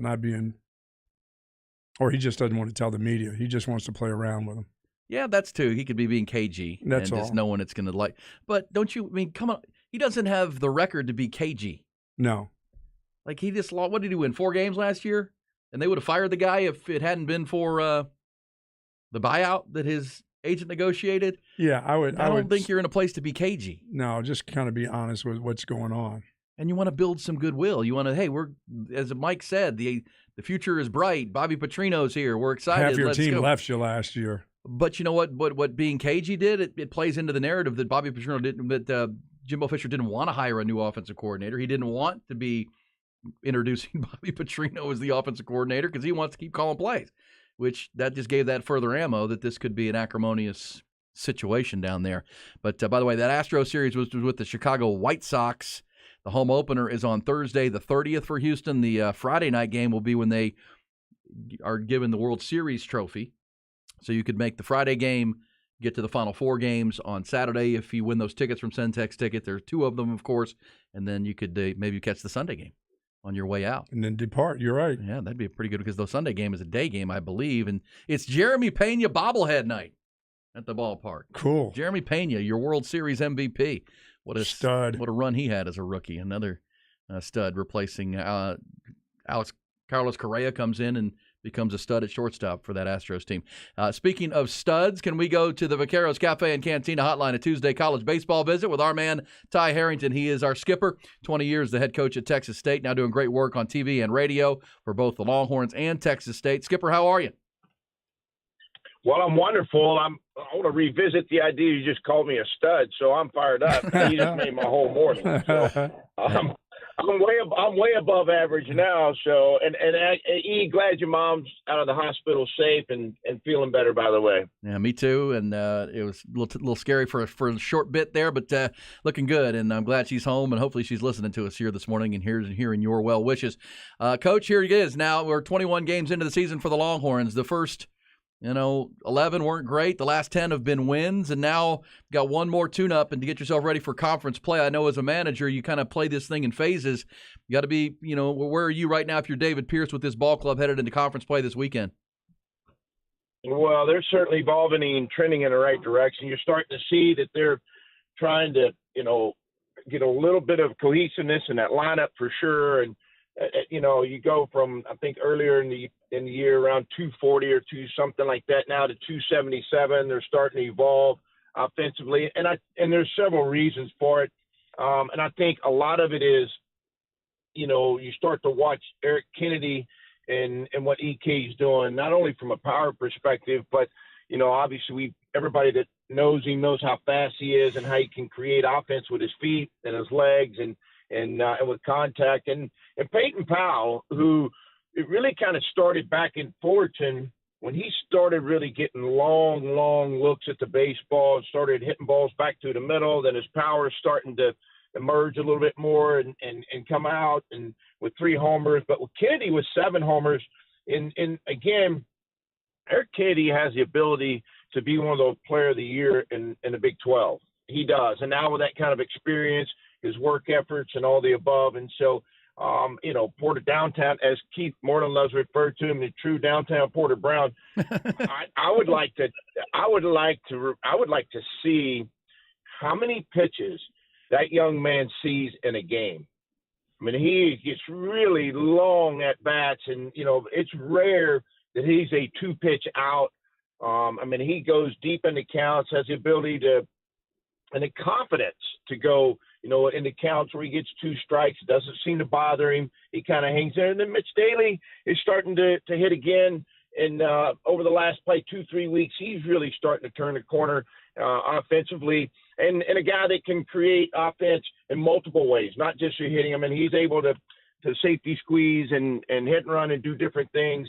They're evolving and trending, if people love to use that and that word. And then I think ultimately Dylan Campbell with his power, he's starting to put out power performance again now, and he's going to heat up even more at some point in time. He's got 4 homers on the year already, but at some point the consistency of what we saw last year, what everybody saw a year ago, is going to start to come out in him as well. And no better time than right now heading into conference when you get right down to it. And the last thing I'll say about this team, not the last thing I'll say, but before I turn it back to you guys, is when you go in there and you look at what Woody Williams has done with that pitching staff. And you're talking about an ERA of 2.81. Now, that's real stuff. And that's starting to get real with what they're doing. They're starting to define those roles as to who's going to be who and the starting part of it, getting the rotation. Now you got Morehouse on the back end. That's 93 to 95 with a power breaker on the back end. That swing miss stuff. Now, the reason for that, when you get to the back end with 3 outs to get in a game, and let's just say you got to go defend one of those 3 outs with your defenders, that's not a bad thing. When you got a guy with swing miss and strikeout type abilities, that really helps out. That takes attention out of those defenders late in games. Agreed. And speak to that pitching, because we talked to Coach Pierce last week, and he kind of foreshadowed what we saw this weekend. Because I was asking him, how do LeBaron Johnson Jr. probably into the weekend rotation. What about Zane Morehouse? And what we saw against New Orleans is, I'm assuming, what you're going to see a lot against Texas Tech and moving forward. Lucas Gordon Friday night. Zane Morehouse, as you mentioned, closed that game out. Gave you the last 3 outs and got a save in a 3-1 game. Then on Saturday, Travis Staley was really, really good in a 15-1 blowout win, but he pitched 6 really efficient innings. So Travis Staley moved up to Saturday, and then LeBaron Johnson Jr. was Sunday, and it kind of feels like Morehouse could be the second guy or a closer on Friday, Sunday, with Chris Stewart in there on Saturday to try to close games. And these are the roles we talk about, coaches. You're trying to finalize those things as you get into the most important time of your year. Well, you got Charlie Hurley, too, now. Yeah. Don't forget, that young man at a 1.7 ERA, now he pitches to contact. It's not going to be like over-the-top swing miss stuff. What he loves to do is he loves to get the ball in play and or get you out in 3 to 4 pitches.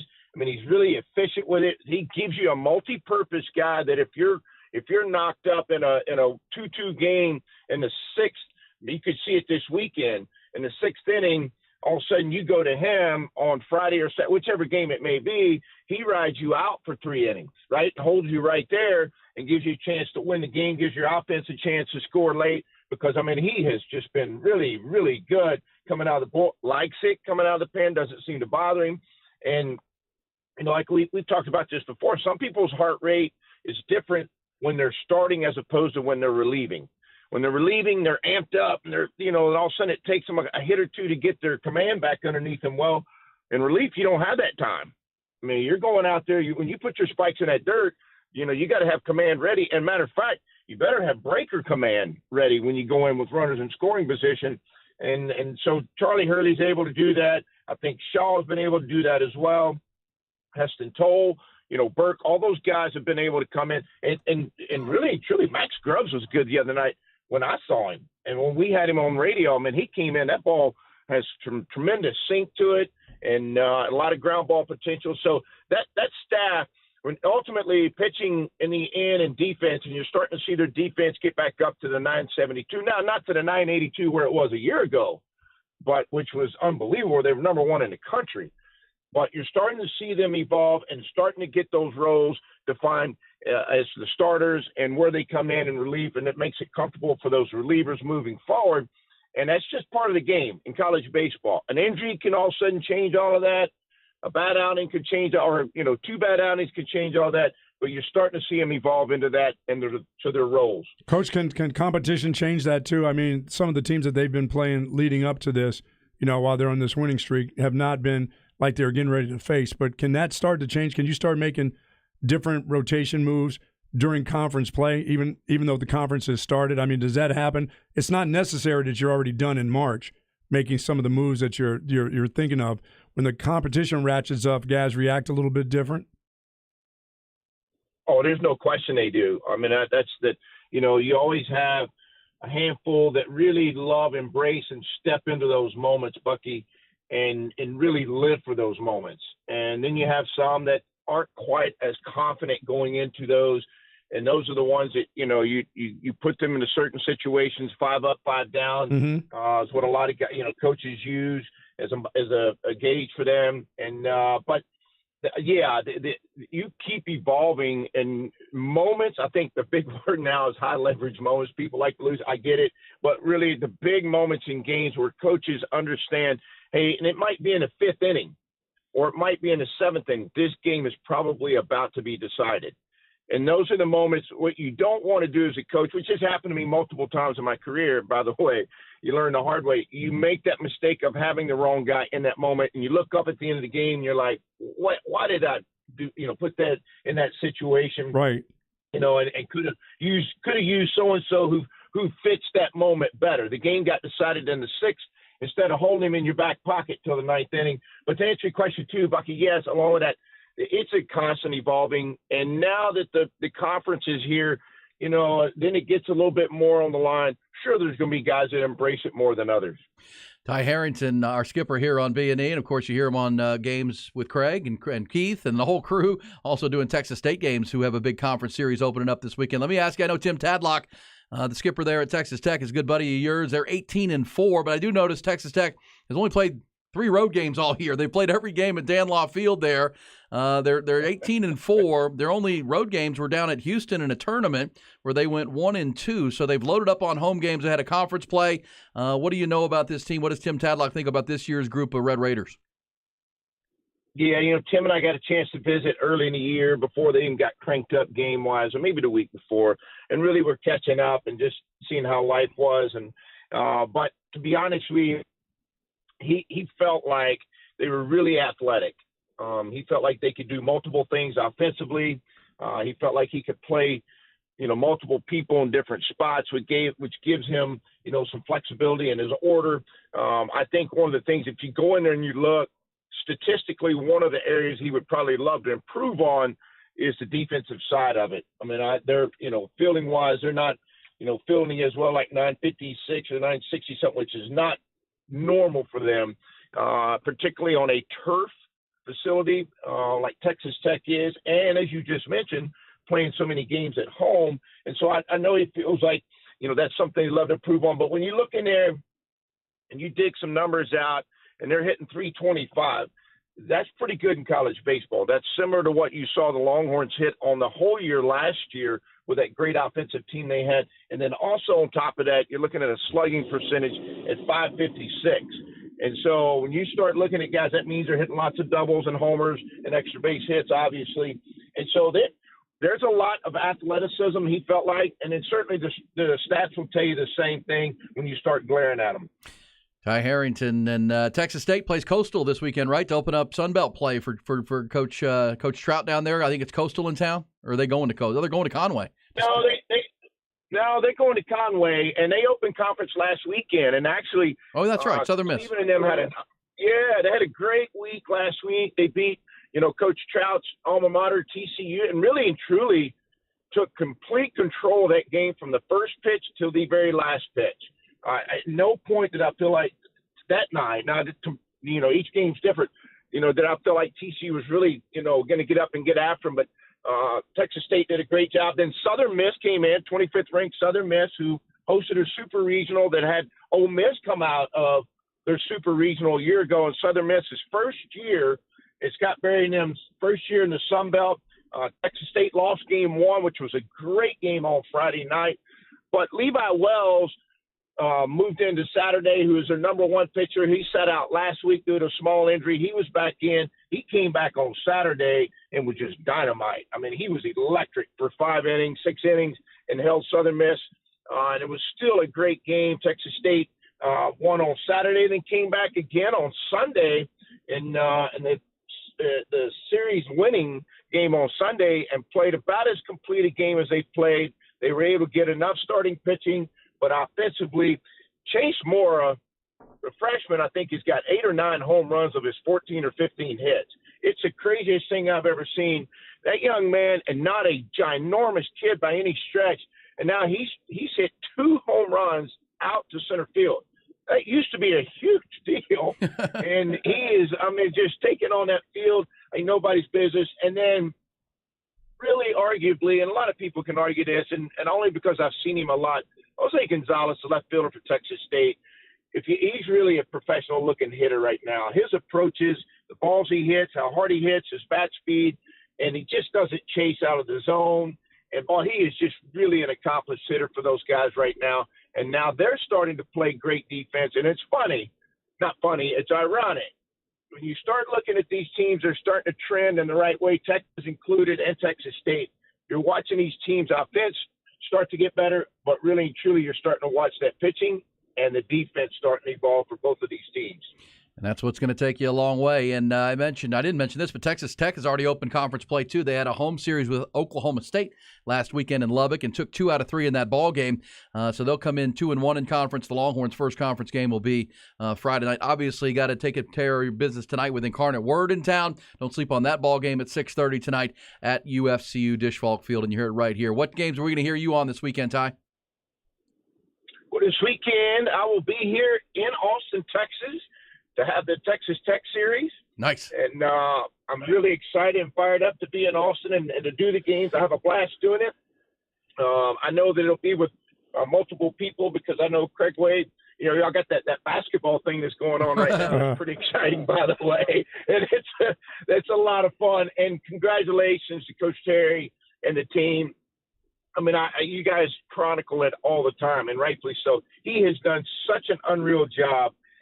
And Bucky, you know this, and everybody, if you've been in the locker room before, and when there's something that took place, like what happened, the unfortunateness with Coach Beard and all the different things, when you have a guy that takes the reins and that whole staff, and you watch, it's so much fun to watch those players around him and around that whole staff and how they embrace each other and how they do truly the culture of care for each other and what they're trying to accomplish. And, man, I hope as an alum at the University of Texas and a fan, I hope they win a national title. It'd be a lot of fun to see that, obviously. But they've been a lot of fun to watch this year from a coach's perspective for just the unity they have and the conformity they have, their will and their desire to go out there and win every time. It's been a lot of fun. No question. The culture of care. I like that a lot, and they carry that with them. You and I got to take in a game together when they beat Creighton, and Creighton's a Sweet 16 team as well on the other side of the bracket. Hey, Ty, appreciate it. We'll be listening this weekend with Texas Tech in town. It's Big 12 baseball. Some of the best games of the year will be coming your way this weekend, and we look forward to it. Thank you, Ty. Thanks, Coach. Gentlemen, thank y'all. All right, Ty Harrington. There you go. It's prostate Men's Health Awareness Month, too, by the way. Ty will always remind you that he battled cancer himself in his early 50s, and so he always reminds us to get that check. It doesn't take long, and it can save your life without a doubt. But, yeah, that's where it's at. It's Texas Tech in Texas starting on Friday night. It's Incarnate Word tonight. Red Raiders are 18-4, but as he mentioned, the defense can be an issue for them. Longhorns are sitting at 14-7, but they've won 10 in a row going into tonight's contest. Ride that streak. Ride it. All right. Pitching and defense has to be there. Surprising to hear that number with Texas Tech. That is a bad fielding team if they're all the way down at 950. Yikes. And and they're playing on turf and mostly at home, as he said. We'll be back, B&E, with you. Pick up these football and basketball and baseball conversations. We'll preview the World Baseball Classic Championship game coming up. Also, Longhorns getting ready for Xavier. It's B&E.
It's Bucky and Erin. Yeah, wide-ranging show today on a Tuesday. We've talked college basketball, college baseball, NFL signings, learned about Regina, Saskatchewan, Canada, Larsa Pippen, spring football, Jimbo Fisher. Yeah, and Coach Harrington right there. Also last hour, Mike Craven, from Dave Campbell's Texas Football, talking all things Longhorn practice and Aggies practice and the college football that is underway all over the country now with spring practices happening, which has brought a lot of conversation. Glad those guys are out there with their sponsors hitting that golf ball. You can't find the golf ball now if you hit it down there by the water. Eh? Yeah, the fog has rolled in for the practice round at Austin Country Club, where the 64 of the best players in the world have gathered. They're doing their little practice round today. That's always a lot of fun. It's always a good day to get out there, a little more loose, a little more, the players will chat with you a little bit on this day because tomorrow, Buck, it's head-to-head, my friends. Head-to-head. So this is about the time when I hit Sandy Lyle in the ass. You're playing the Pro-Am. Yeah. Playing the Pro-Am. You ever play match play? Bang, bang. You ever play match play? Yeah, my guys don't like to hear when I say I'm playing match play. They don't want to hear that. I mean, when you get a guy one-on-one and say we're playing match play, they go, oh, no, we're not. I will say, as a golfer who's kind of, I've been good, and then I didn't play much last year because my foot was hurt, and then I'm getting back into it. I'm about to get that handicap going back down, my friend. But I think I've played some of my best golf in the rounds of match play that I've played because we always used to play. When you think like that, it's great to play that way. Well, because you can have a bad hole, like if you're playing and you blow up and you post a snowman or something, it kind of ruins your. I mean, you got to stay mentally into it and keep going. But if you have a bad hole in match play, it's just a hole, and you can come back and double down and get that guy back. I mean, that's just really the head-to-head nature of the match, which makes it a lot of fun. And I enjoy match play even more than stroke play a lot of times because you're not playing against you or the course. You're playing against an opponent who you have to beat on a given hole. Makes it a lot of fun. And they'll tee that off tomorrow with the group play. Remember, normally PGA Tour events are 4 days. This is a 5-day event because they have 3 days. It's a lot of golf. It is a lot of golf. It is a 3-day of pool play event, and I think the featured matches tomorrow. If you're headed out there or want to head out there, thinking about it. I mean, if you don't have your tickets now, it might be a little late to get those. But so is this this starts the Texas swing from here to go to San Antonio? Now, do they go to Houston before they go to the Masters? No, Houston won't be till next year. Yeah. Okay, so now it's from here to San Antonio and from San Antonio to the Masters. That's correct. Okay. Next year, there's a lot of belief because they haven't announced the official schedule yet, but the kind of running work idea is that it's going to be Houston, back down at Memorial Park in Houston. Will take this spot, or will it take the next week's spot? One of these two. It's going to be Valero will still be there.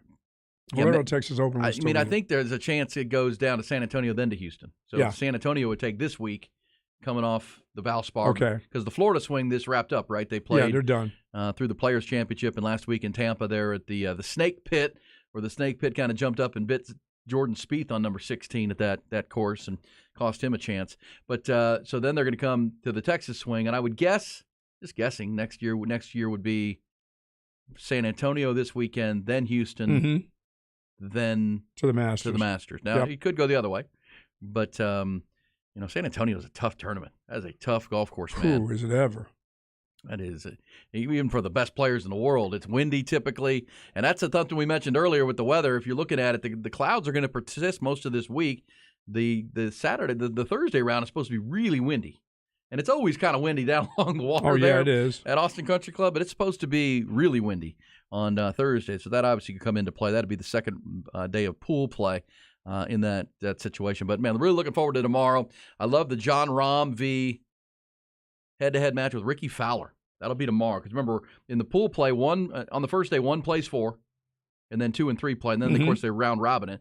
And so they'll play each other one time, Wednesday, Thursday, and Friday. But tomorrow, John Rahm is the number 2 player in the world playing number 49, Ricky Fowler. That'll be fun for a while. You don't think so? You don't think it'll be a chance? No, Ricky Fowler's playing pretty well. He has been playing pretty good. He's still wearing the popsicle outfits. He's elaborate, flamboyant. Yes, very flamboyant. With his dress. I kind of like that. Yeah, they'll be in Valero next week, then the Masters, then they go to Hilton Head. So we'll see what that schedule looks like next year. And, well, I mean, it's a bittersweet situation. It's been cool having it for 8 years, and this will be the 7th year they played. Of course, they didn't play it during COVID, but this is the last one. Absolutely. Finney, all she wrote. We've gotten to see Scotty Scheffler win one. Jordan Spieth's been great. And obviously the year that Tiger Woods was here was an all-timer for the capital city to see Tiger out there. That was a must-see. That was cool. They did get Tiger here. They did. Hey, here's a piece of breaking news from the Longhorn practice field. It says Texas quarterback Malik Murphy fully participating in the portion of practice we were allowed to see on the media side. This is from Andrew R. Richardson of orangebloods.com, receiving second-team reps while Arch Manning was receiving third-team reps. Ooh, they're paying attention. So Malik Murphy back on the field. Well, it's good to see that he's actually back in the action, back in the thick of things and practicing some. Has he ever been in the action since he's been here? I feel like he's Not been hurt really. the entire time. Well, he hasn't been here that long, has he? Yeah, he has. A year. Well, he came in A here year in last spring. Yeah, well, he's here. That's we're just used to seeing guys. I don't know. He hasn't been here that long. He's just a young redshirt freshman. He's not Troy O'Meara, right? But last year you had Quinn Ewers and Hudson Card, and I don't think he was going to play much. And let's also remember that he had an injury coming out of high school in his senior state championship game in California, where he got hurt. So he didn't get to participate in the spring last year. And then remember, Sark said that during the summer, once they got him on the field, they rebuilt his mechanics. Right? He went through a full release mechanic rebuild, kind of from the top down, the bottom up, or whatever you want to put it. So he's really kind of a fresh raw prospect at this point. But man, the size, big tall kid, wanted to come be developed by Steve Sarkisian when coming out of California. And so, yeah, that's his trajectory. Because he was more of a running quarterback and he was playing out there in the California, one of the smaller divisions in California football. So they rebuilt his release and his throwing motion, and now he's having to work through that. But he's back on the field. He missed the first week, but there's still a good stretch here, right? The first week of 3 practices, then the break, and now they'll get back at it through the spring game on April the 15th. Yeah, he's got to get to know this offense eventually. He's got to get some reps. Get some reps up in there, man. I mean, that's really what it's about. And the fact that Arch Manning took the second-team reps last week, or the first week of practice, is interesting. But that'll obviously be a topic moving forward. But Malik Murphy back on the field, and that's going to be a conversation moving forward without a doubt. Well, I'd just like to see it for him so he gets an opportunity to play a little bit. I mean, that sucks being in the tub for like 2 years. Sure. Without a doubt. And I think this Friday, am I right on this with my schedule? I think it's the UT coaches clinic this weekend. Oh, I think that happens this weekend. High school coaches come from all high over? School, and I believe Kyle Shanahan is one of the featured speakers there, which is pretty cool to get the San Francisco 49ers head coach who's done such a great job there. He, of course, a lifetime Longhorn himself. Kyle Shanahan, I believe, is the keynote speaker at that event. Cool. And who wouldn't want to come in and learn some ball from Kyle Shanahan? Absolutely. If you're a high school coach or a coach out there for the Texas Coaches Clinic. So that's coming up. I think it's this weekend, but I'll double check on that coming up. So that's where the Longhorns are. They're back on the practice field at DKR today, not over at the Denny's Fields. They hit the stadium today. We'll have Steve Sarkisian with an availability after practice today. So we'll have some of that sound to bring your way tomorrow on a Wednesday edition of B&E. We're coming right back. We'll tee it up for the rest of the day, reset our top stories, get you ready for the night in sports, including the World Baseball Classic championship game.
It's Bucky and Erin. I think that might be some music they're playing at the stadium during practice right now.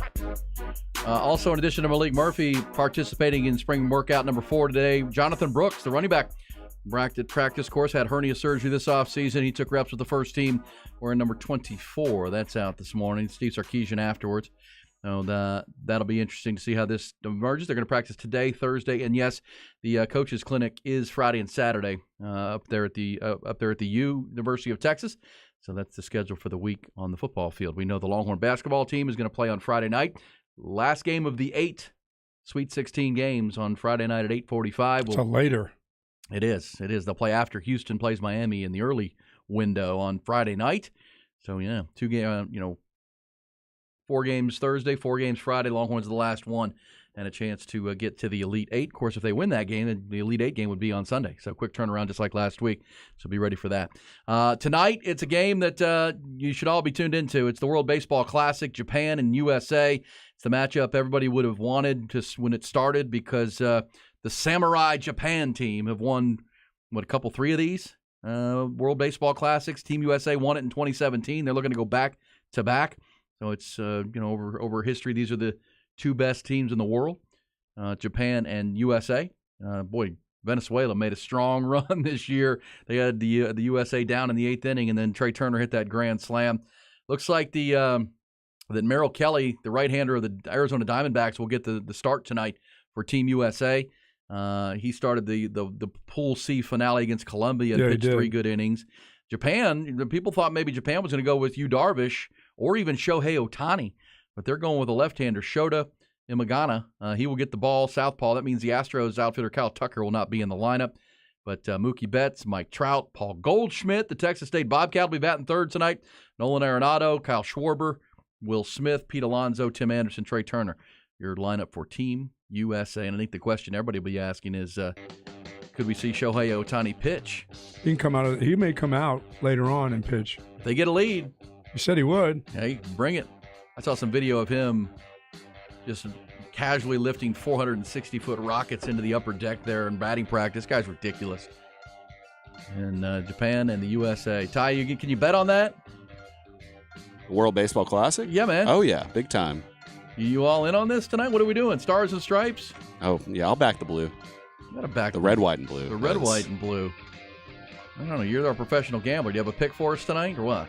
Nothing tonight. I'm waiting until Thursday, Friday when the college basketball comes back. He's hot in basketball now. No CBI? You're not going to bet on the CBI tournament? Can't do it. Thursday, don't they have XFL on Thursdays now? Thursday night football? Couldn't tell you. I've given up. All right. Have a wonderful Tuesday. If you missed any part of our show, including conversations with Mike Craven of Dave Campbell's Texas Football, he and I will be recording tonight that Eyes on Texas podcast, episode number 3. So be looking for that to hit the YouTubes and Spotify and Apple tomorrow. Appreciate Mike Craven jumping in. Also, Ty Harrington, our manager. He was with us previewing the Texas baseball weekend. Any of that and all of our conversations this morning. Maybe you want to hear about Larsa Pippen. No, you don't. And her 4-time-a-night habit she had with Scottie Pippen, baby, back in the day. Or the town of Regina, Saskatchewan. And their new slogan, hey, Buck, have a good Tuesday. You too, guys. Be safe. Every hour, podcast at hornfm.com. Light the Tower next.